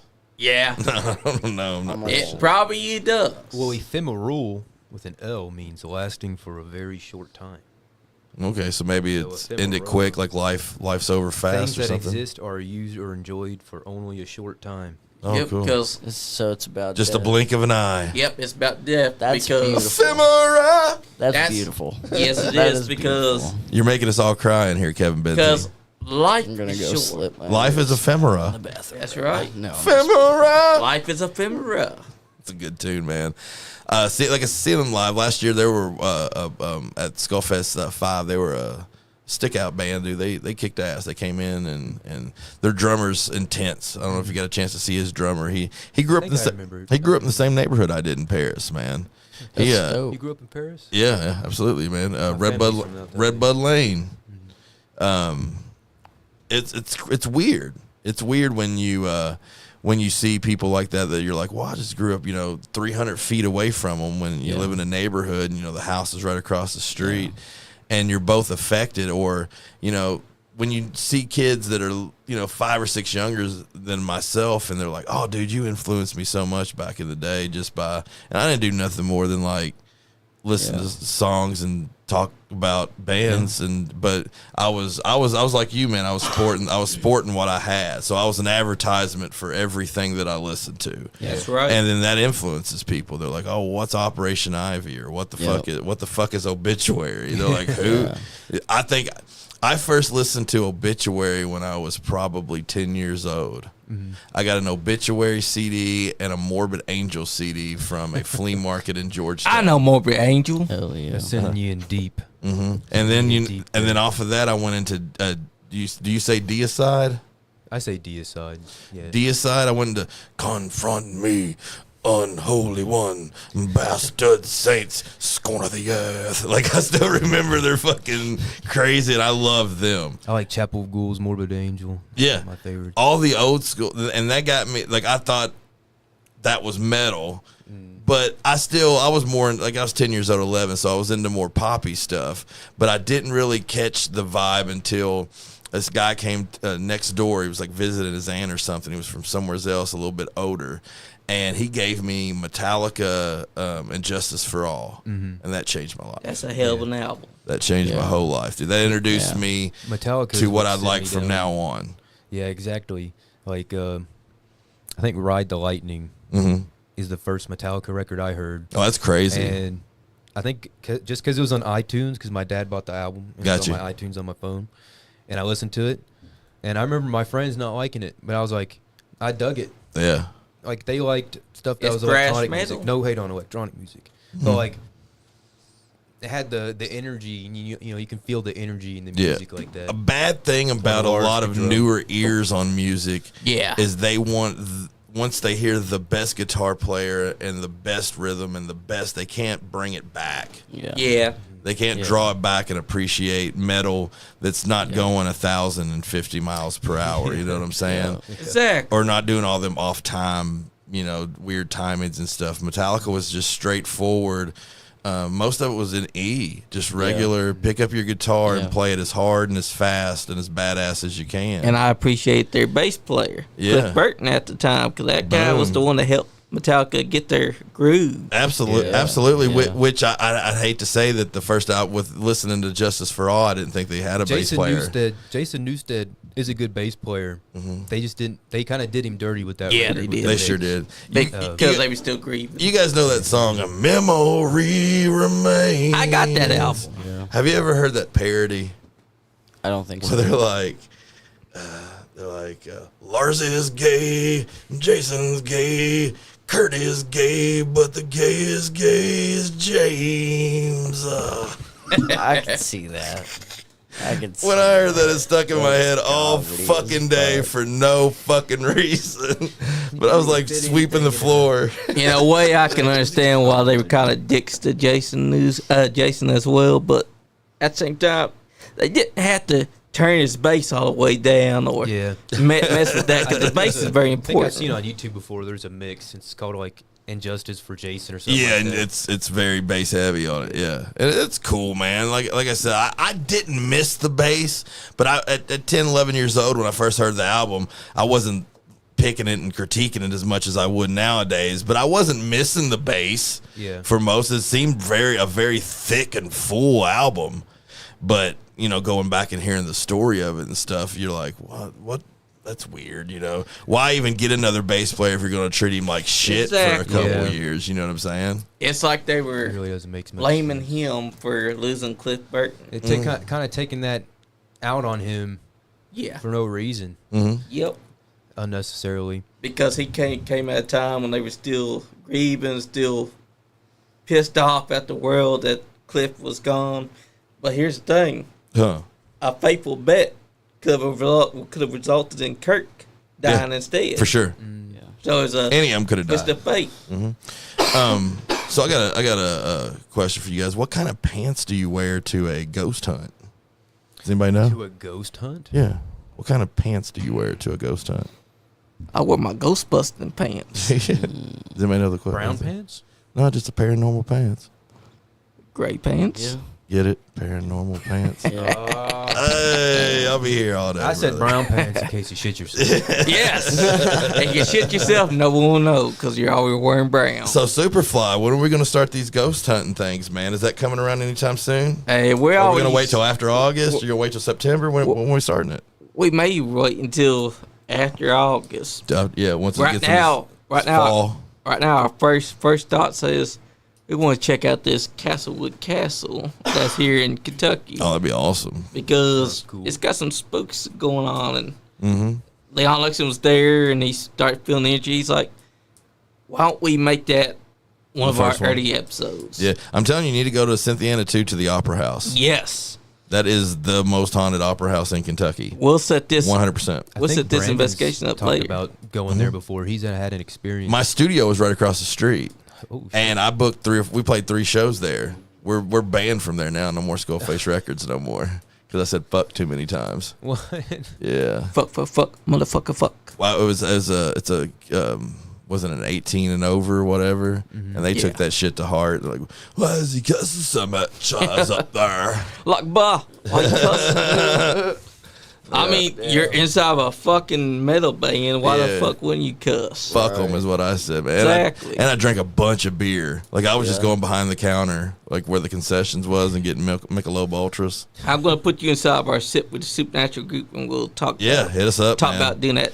We'd love to do it. I'd love to Turn start. on. I'd love to start the podcast that we did. We did a podcast called the Transparent Podcast, Nice. where we go into a ghost hunt completely transparent and try to just completely, no bullshit or no. Yep, we no just use bullshit, we use just- what we got. We go where we go. And we do what we do, and, And a lot of if fun. you catch something, you catch something. If you don't, you don't. It's a lot of fun, man. Getting the heebie-jeebies to me is fun. Man, I'll tell you a good place, man. Do you remember where the Handy House used to sit? The Handy House? The Handy House over in Veterans Park. up on Not off of the top. hill. I'm not from Cynthiana, so not off top.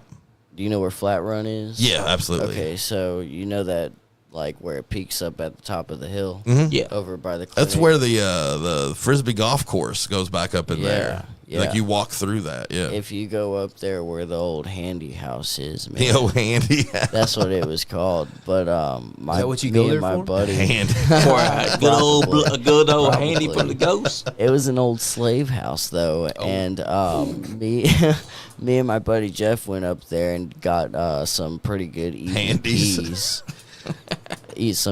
So is it just an area then? Oh, Can you see where yeah. the house still is, or do you just kind of Not gotta really. I gotta mean, know there's where it's still at? a little bit of debris around there, And you but caught- right now it's pretty much just like it's just like all grown over. Yeah. But like we've caught like EVPs all the way down that Nice. top end. Certain Oh, that's places, rad. Man, just That have is rad. energy. Like it's Yeah, it crazy. sure does. To 'em. Sure You know, does. One place I'd be interested in going to see if I'd feel anything was like Indian mounds. Yeah. Native Yes. American mounds. Yeah. There's mounds all across the country Yes. that they built, like Mm-hmm. all along the Mississippi. Burnett's Water Tower is one of Cahokia. them. They say St. that those are the Louis. most negative places that you'll Yeah. feel energy from. I've heard online. I read a guy say he felt like angry, like Yeah. angry, Yeah. hateful. Dude, kinda yeah, energy. dude, I was You gotta I was think of- traveling in my late 20s, selling magazines door to door, and I quit my job randomly, and I was out knocking doors, and I knocked doors on these like frat dudes' houses, and started just drinking and hanging out with them for the day. Nice. And I was gonna buy a bus ticket and go home, but I was just kind of hanging out with these dudes. And we started talking ghosts and shit. And they told Hell yeah. they told me about I was in, I think, Topeka, Kansas is where I was at. And he was like, "There's the Burnett's Water Towers here, and it's you go there, and it was a big water tower that was built on a Indian mound, and the largest tornadoes ever recorded has came through there only the first time to knock it down, and then when it was rebuilt a week later to knock it down. Oh, That's dang. crazy. And the energy there was weird because it was a big water tower that was leveled off by a tornado, but there's still like steps and rubble and stuff that you can go around, and kids go there and smoke weed and drink, I guess, in this fucking That's town. wild. Yeah, absolutely. Like I said, Satan worshiping over there. they did worship Satan over down at Mount Pilot. Some people might say so. That's true.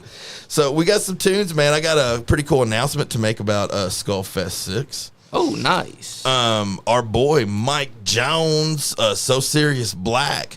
I reached out to him.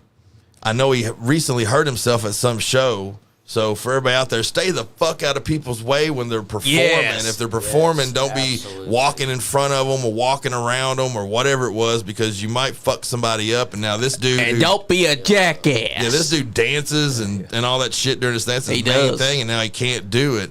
But 2 months from now, he said he should be back at it, and he's going to be performing, and we just added him to the card. We got So Serious Black, and we're going to listen to Do My Thing. That's right. Was he there at the New Year's show? Yeah. He was? Yeah. Yep. I thought I recognized.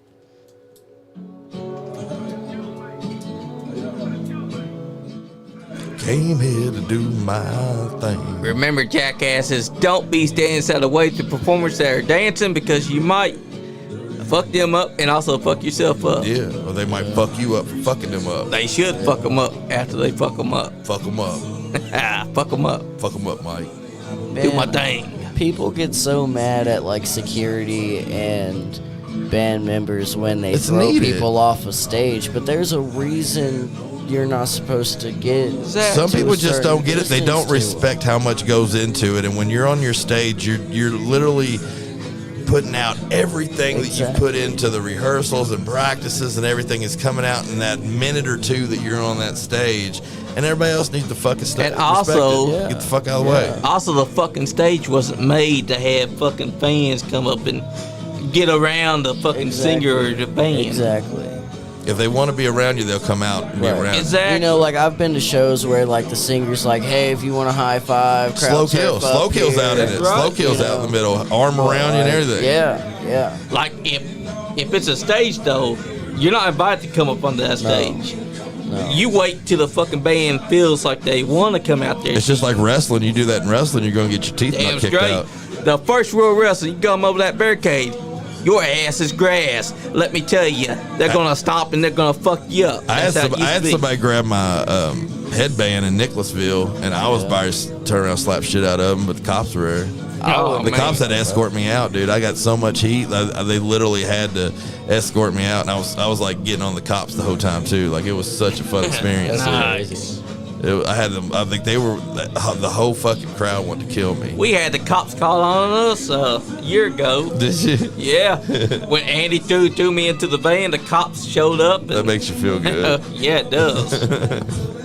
Because if someone's gonna call the cops, woo, you done your job. You guys enjoy some good hip hop mixed with some country style, man. That's an authentic musician, dude. Check out Mike Jones, So Serious Black. He's all over the place, man. Damn straight he And is. you always know when it comes to him, it's going to be a top-notch single. It's going to be a top-notch video.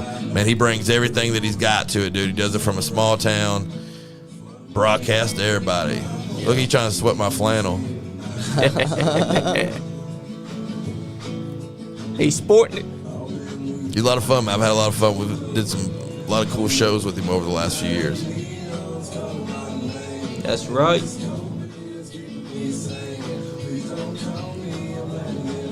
Yeah, he's gonna be at Skullfest 6, and that's awesome too. Yeah, dude, he's going to be rocking that bitch, dude. He's fun to watch, man. He's a show. He's like anybody can get up there and He's polished. play some songs and just perform. But it takes a real creative artist. And He's polished, dude. We had I think it was a show we had February 3rd at Girls Burrito, And when he hit the stage, not to mention I was on shrooms on that show, doing the sound all night long, I fucking remember that blitzed show. out of my mind. Nothing wrong with doing a little bit of By shrooms. accident. I didn't even mean to take them. I took them Oh, by shit. accident. So it was a big surprise to me, brother. And So Serious Black was performing, dude, and just about that time, a swim team from out of state, because we're downtown Lexington, a swim team from out of state comes in, all dudes. And they come in, and So Serious hits the stage, and they're all like right at like 18, 19, 20 years old, I suppose. And they got so excited when Mike was playing that they just started doing jumping jacks and push-ups. And there was like 25 of them while this thing was going on, doing fucking full, wild. like where everybody else, like the whole place was just packed. And there's these dudes doing jumping jacks and push-ups. It was a moment that I'll never, and I'm on shrooms being like, you gotta be fucking kidding me. You know what I'm saying? Right now. Yeah. That's the last thing you expect is Oh, man. 25 dudes are just That's busting the crazy. place. And Out of nowhere, all paying the That's cover. right. I was like, yeah, this is fucking sweet. That's dude. what you call diversity. wild. Yeah, diversity's a thirsting me, man. We took it serious that I night. think I've been to that venue before. Girls Goes Burrito. Yeah. It's pretty cool. They that night we got Exile. That's another place that we'll never be able to do another show at. Oh, no. Don't you just hate when they ban you from We the do show? that every once in a while, man. But it just shows that we party the way we want to. When we come there, we take over the venue. I think sometimes people just get mad because we bring in more. Y'all bring in more people. Yeah, and I bring my own door What dude they and my own can. guy. We do our own security. We Yeah. don't need none of their stuff. Like, we do it all ourselves. I bring the whole shebang. Like, I don't want no help from the venue, and I make that Yeah. clear up front. And sometimes whoever I talk to doesn't register that to some of the employees. Right. And sometimes I have to be like, hey, you're just here to serve drinks. So go get me right. a drink. You know what I'm saying? Like, That is right. Quit worried about everything else that's going on. So let's go around the horn here. Speaking of Around the Horn, I don't know if you guys watch ESPN, but they closed up a 23-year career on ESPN, Around the Yep. Horn. I watch that all the time. Man. I'm not huge into sports, but I remember hanging out with one of my homies, TT Ratliff. We'd sit on the couch at 4:30. Around the Horn would come on and learn what went on in the sports world for that day or two. Man, it was a pretty cool show. Hell yeah. All good things come to an end. It's all infamy. I'm not saying it right now. Can anybody pronounce that Variations of May song? It is. Ephemera. Ephemera. Ding, ding, Yeah. ding, ding, ding, ding. Got a point. Life is ephemeral. All right, so let's go around, man. Let's name 2 artists that are influential with your music style. And I'm starting over here with Andy and coming this way. Okay. Man, that's 2 artists. 2 artists. Right now, when you're the most influential A in band your life. or just musician? Artist, musician, boom, whatever. However it is, your 2 main influences that would that motivate you the most. I guess a big one for me. Nick is, Hine. Oh, me. Oh, you already know, man. You already know. But no, I'd say Marilyn Manson was always a big influence. That's cool. Man. I can tell. I got real big into Manson in like high school and shit, and it's kind of always stuck with me. When you went into Manson, did you go into the first album? Oh yeah, yeah, Portrait of American Yeah. Family, yeah, Lunchbox. yeah. This motherfucker's gonna get my medal. Hi, Mom. Hey, Down. Yeah, dude. I jammed to that too. That was it was punk rock to me, man, when I heard it. yeah. When I first heard that, it was punk rock. When Smells Like Children came out, I was like, this is different. Yeah. But I like the carnival effect of, See, that's of what Smells Like Children. That's what I loved about Manson, man. Like he was twisted, but like he could switch the vibe of twisted, if that makes sense. Have you you know taken what I your mean? blood pressure medicine? Like Like those little skits like Eminem and shit Yeah, was going yeah. I on was there. your vampire as well. Yeah, it was crazy, Yeah, man. yeah. So you got Manson. Who's next? Oh man. That's really hard, man. Giggity giggity. This artist makes him really hard, so it takes him a little bit to. Trying to think. I don't know. You gonna pass it? You want to come back to later, maybe? So only Marilyn Manson influences you. Everybody else is just dog shit. Well, no, man. There's just so many good artists kidding. out there. You know what I mean? Yeah, for sure. I guess I would have to say Andy Biersack, man. He's Andy Biersack. Yeah, he was he's the lead singer for a band called Black Veil Brides. No. Oh yeah, boom, boom, boom. Yeah. Okay. He was really big. Is that something was a that you big listen to influence. young? Is that something yeah. that okay? Yeah, that's something I still listen to today. Sing along with it and stuff? Yep. Not much of the newer shit, I'm not gonna lie. After Ashley Purdy, their bass player, left, they kinda like, I don't know. It's not shit, but it's not Black Veil Brides. So you have to go there and know check what that I mean? out. So, That's who I was. but That's who I was not gonna. very good. I was gonna like bring that up and be like, "Hey, what about that guy?" Yeah. I was actually Yeah. thinking that. That's funny. Andy Biersack is great. Telepathy went through. What about you, Johnny Fly? Connected. Who's some influences you music wise? Mine would have to be Troy definitely- Perry. No, not Troy Perry. He said, No, nah, don't hate on Troy Edmonds. mine would have to be Freddie Mercury because Okay, that there you motherfucker go, has some boom. vocals, Okay. man. Yeah. Yeah. I seen a cover of Ghost doing Bohemian Rhapsody.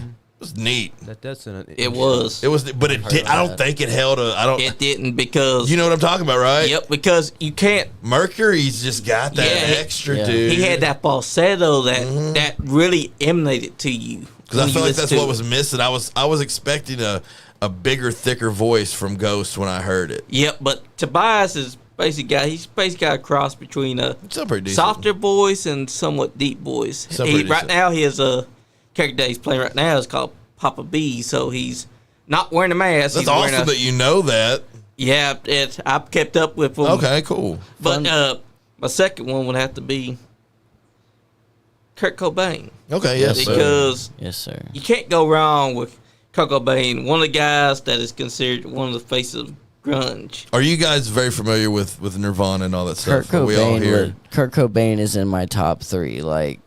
I've gone through a lot of drug abuse and shit in my Yeah. past, so I can relate a lot to Kurt Cobain. So I feel you on that level. So, man. yay or nay, did Kurt Cobain write the first Ho album? If you ask me, I would say You guys so. have all heard the For first most Ho of it. album? Yes. For most of it, yeah, at least Jump most of it. Hearts. Was that written by Kurt Cobain? To me, when I heard it, Yeah, I heard the fourth Nirvana album. That's right. yeah. That's what I felt like when I heard that. I was like, there's a female taking the place of Kurt Cobain, and this is the fourth Nirvana album. Yeah, None of our other stuff ever sounded like that again. Yeah. exactly. Nothing was even close to that kind of writing skill Yeah. forgot what the fuck that title Well- that album was. Fun fact: they were interviewing with Kurt Cobain. I forgot what year, but they had asked him what are the meanings to the lyrics in some of these songs in the album Nevermind, and he was like, there's really no fucking meaning. I Well, they just were a read punk lot rock of- band. They Yeah. were a raw, grimy. Yeah. They were a lot. I know this sounds weird, but I feel like they were a lot like me when I first started on it. Right. I was influenced a lot by that grimy sound, and then they found a producer Yeah. that produced that sound. And boom! Now you have That's Nirvana. right. And then And- they went back to Incesticide, which was raw again. Yeah. That's right. And then they had Weird Al vilify them because Oh, yeah, that Weird Al took cover the was song smells like Teen Spirit. He's like, nah, dude, I'm not gonna sing about you and food. Uh-huh. I'm just gonna sing about how nobody understands you. And Kurt Cobain said, I found that fucking funny because it's true. A lot of people do misconstrue the lyrics, and I'm like, Yeah.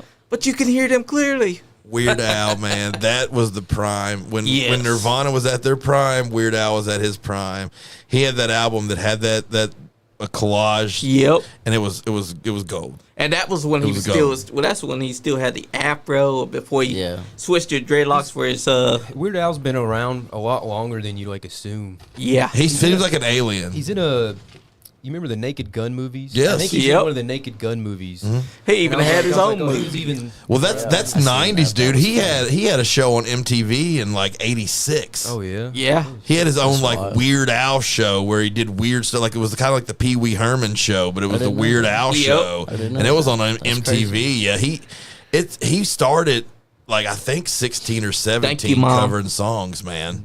Mom sent us some stars. Hey, Thank you. But that's true because Weird Al, whenever he made your music as a parody, you made it. dude, and I listened to those. I got cassette tapes. Okay, I used to have a Suburban that had a tape player in it. And I loved it because I collect tape. Right. And I would throw my Weird Al in there, dude, and just sing along to some of them funky ass lyrics, dude. Because some of his originals were so good. Yes. Like, they were kind of goofy, but they were so fucking good, man. He was such a good songwriter. Yeah. And then he filled it up with the parodies that were just gold. Yes. They were just gold. And only Weird a Al few- had it figured out. And only a few people ever got butthurt about him doing a parody of their song. And nobody else can do it.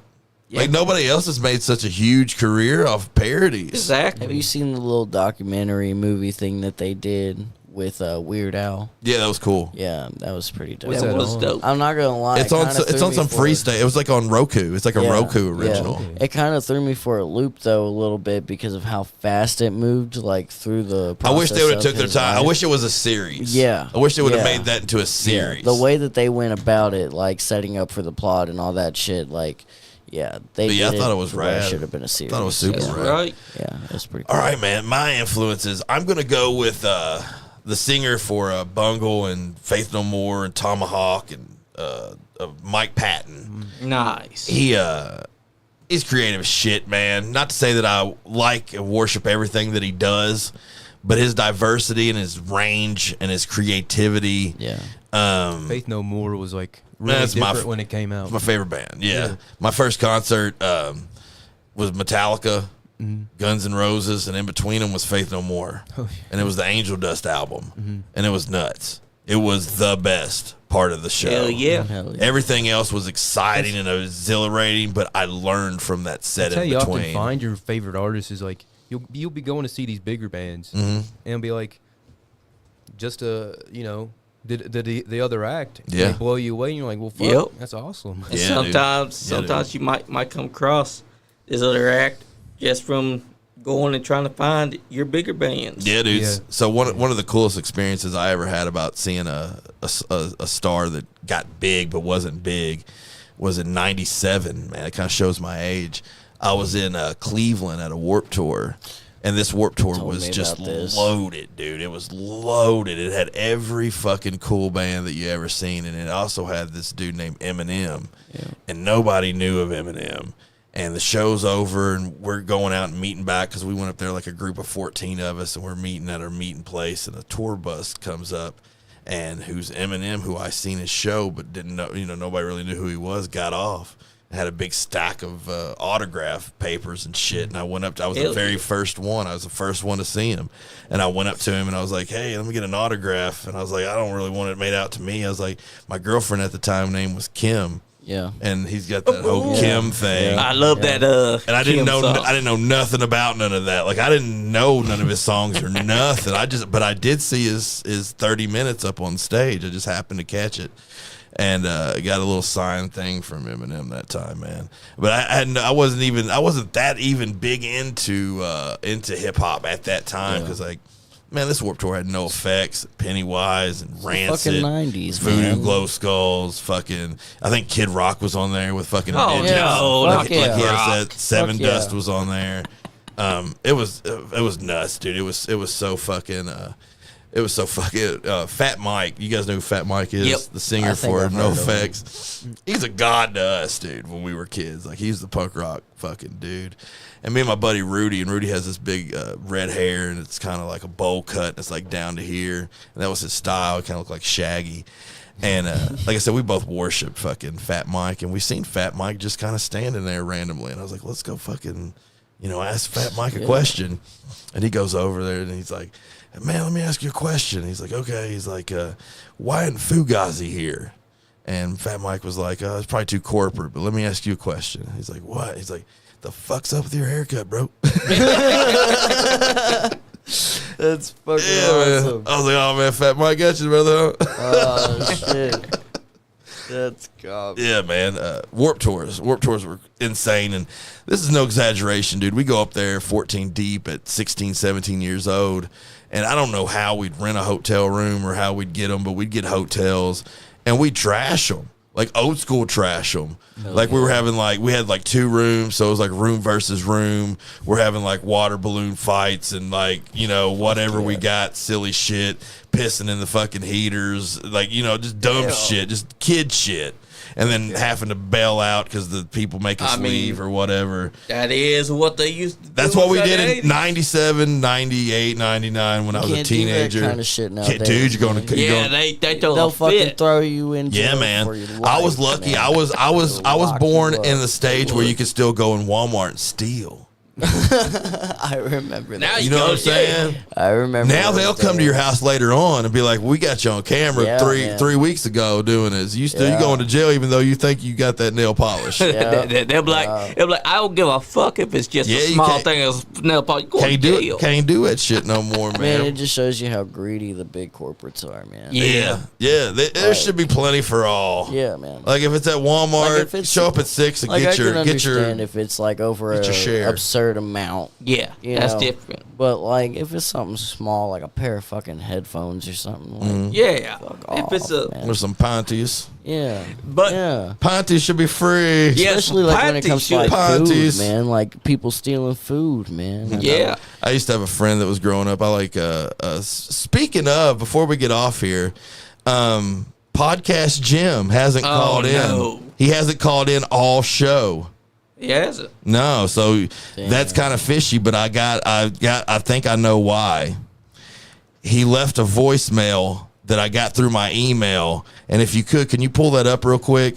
Everyone listening out there and watching, you guys, if you've watched shows before, you know that Podcast Jim has been calling in all show, just talking trash, saying that I'm the reason his Meemaw died and that I owe him money for her old motor scooter, and just harassing. And he didn't call in all show, but I'll let you know why. Everybody listen up. You are receiving a phone call from Podcast Jim. It's inmate at the Duval County, Florida County Jail. Keep in mind that all He's in calls are jail. monitored. My God. So I had to pay for this. I had to accept the charges. Hey, Nick Himes. Good job, motherfucker. You got old Podcast Jim locked up. Calling the He's in jail. Jacksonville County Sheriff's Office. Telling them sons of bitches. Sounds like got done karma. Started cooking crack in my RV. Well, that's bullshit, motherfucker. I'm out here cooking meth. I knew it. What? He just told on himself. He's gonna blame you for that, too. Talking trash. Damn it, Jojo. Sound like someone trying to fiddle with him. It does. Hey, sorry about that. So, my bail set at about $10,000. Now, you know what we can do? We can drop the whole rascal scooter. I don't owe him nothing for the rascal Bail me scooter. out. My Exactly. inmate He just number- makes that shit up. Damn, Jojo, I done told you. Keep your finger out my booty crack. Oh. What the? Take Well, that Podcast Jim's getting what he I deserves. noticed, you It does. You don't answer your So there was a phone. scooter All you incident? gotta do is just Motor let it go to scooter. voicemail. Well, I still got your number, you son of a bitch. Talking trash on your Nice Guy Andy podcast. Yeah, I'll see about that when I get out of here. Dang, and that's what he left. So I guess he got locked up after he was calling and all kinds of stuff. If you haven't been caught up on it, what had happened is his Meemaw parked her motor scooter in front of my building, and I had to get it moved. We couldn't get in and out, and when I had to get it moved, he couldn't get it out of tow, so he lost the motor scooter. So he thinks that I owe her for it. And in that meantime, his Meemaw died because she didn't have her motor scooter. So she's also trying to blame me for the death of his Meemaw. It It's just sounds a like bunch he's of getting his bullshit. booty crack played with. It sounds like he's getting. I'm getting retribution via one finger right. in the crack at a I time. think Whoever Jim that guy should have been is. there for his Meemaw on her time of need. Yeah, and it's not even his Meemaw. It's his girlfriend. It was his girlfriend's fucking Meemaw, and she left him. She's not even with him no more. And he So- refused to get the thing himself. But if you guys want to check it out, man, we got all of the call-ins and everything on the Skullface Records /YouTube page. You can get caught up on the Podcast Jim drama. It started from the beginning, and it seems like it might be over. He might be in jail. We might not Yeah. hear from Podcast Jim no more. Sounds like it. But dude, it's been a great show. Appreciate you guys coming in, man. Psychic Dictatorship has been rocking and rolling. I wish we had everybody, but 2 fists better than none. You know what I'm saying? And you guys have been great guests. Appreciate you, Johnny Lee. Always you, having Lee. us up here. We are promoting Skullfest 6, 5800 Fern Valley Road. Headlining the show, man. The dudes from Louisville, hometown boys. we got one more song before we get out of here, and then we're gonna rock on up the road, dude. That's right. We're gonna check out the band's called. Well, let me actually go over the entire card real quick. I want to go over the entire lineup of Skullfest 6. We are at 5800 Fern Valley Road, Louisville, Kentucky. We also have a guest host comedian, Ben Potts. He's out of Louisville, dude. He's a hilarious man. I had him come down to a bar in Cynthiana, and he disgusted everybody I wanted him to discuss, and he made everybody laugh that I wanted to laugh. So he's awesome, dude. He's going to be a guest host for the show, man. So he's going to be awesome. He's a really fun dude. This lineup is stacked. We have Variations of May. We have Blue Astro Van. We have the Band 55, Nick Teal, Psychotic Marvel, Psychic Dictatorship, Nick Nasty. Myself's going to be doing some live stuff. Me and Danny Kerr of the After Party, the Troy Perry Show, Anonymous, and then these guys, Slow Kill, the Hometown Boys, dude. It's a hell of a show. Let's check out some Slow Kill. That's right. This song is called 27. 27.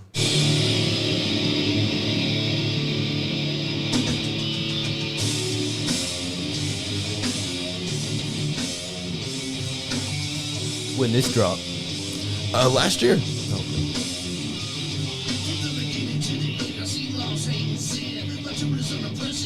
think I remember them playing this Their live. sound, yeah.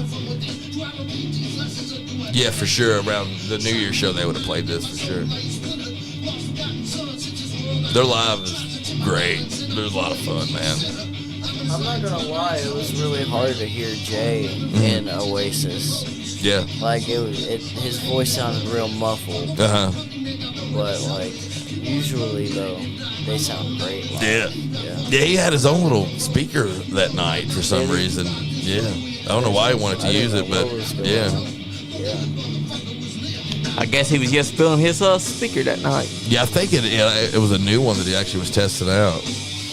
I didn't pay much attention. I was fucked up. I was ready to get home. I was ready to get home by the time the headliners were up. Should have tested it before he came to the show. 100%.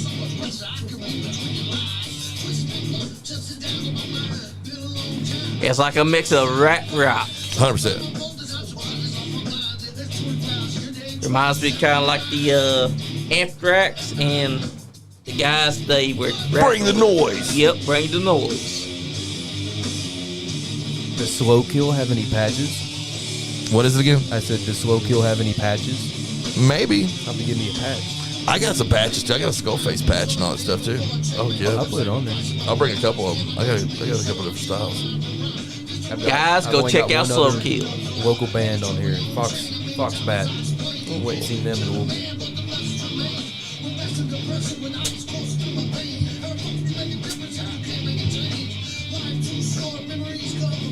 That's right, Life to Ephemera.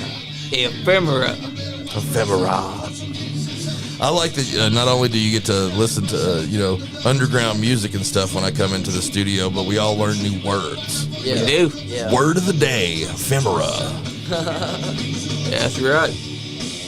Back in the day, we would have had to pull out a dictionary. Yeah, you would have had to do that. When we edit that, it's just going to be back in the day. We had to pull out our dick. Yes. Cut it. It's going to go to page. We're also going to edit how we say his name. It's going to be, instead of dictatorship, we're going to just say psychic dick. Psychic dick. Psychic dick. Suck a dick. Psychic Now, dick. Psychic Dick would be an interesting song title. Dick. That would be an interesting song title. Man, I How like it. fast can you say that? Suck with a that? dick. Suck a dick. Suck it. Suck a dick. Suck it. That's got to be a band name. That's going to be a side project. That's fucking wild. We should form that band. Everybody at this table. We are Suck a Dick. It would be the pun band, too, because no one would be able to tell that we're saying suck a dick. Yeah.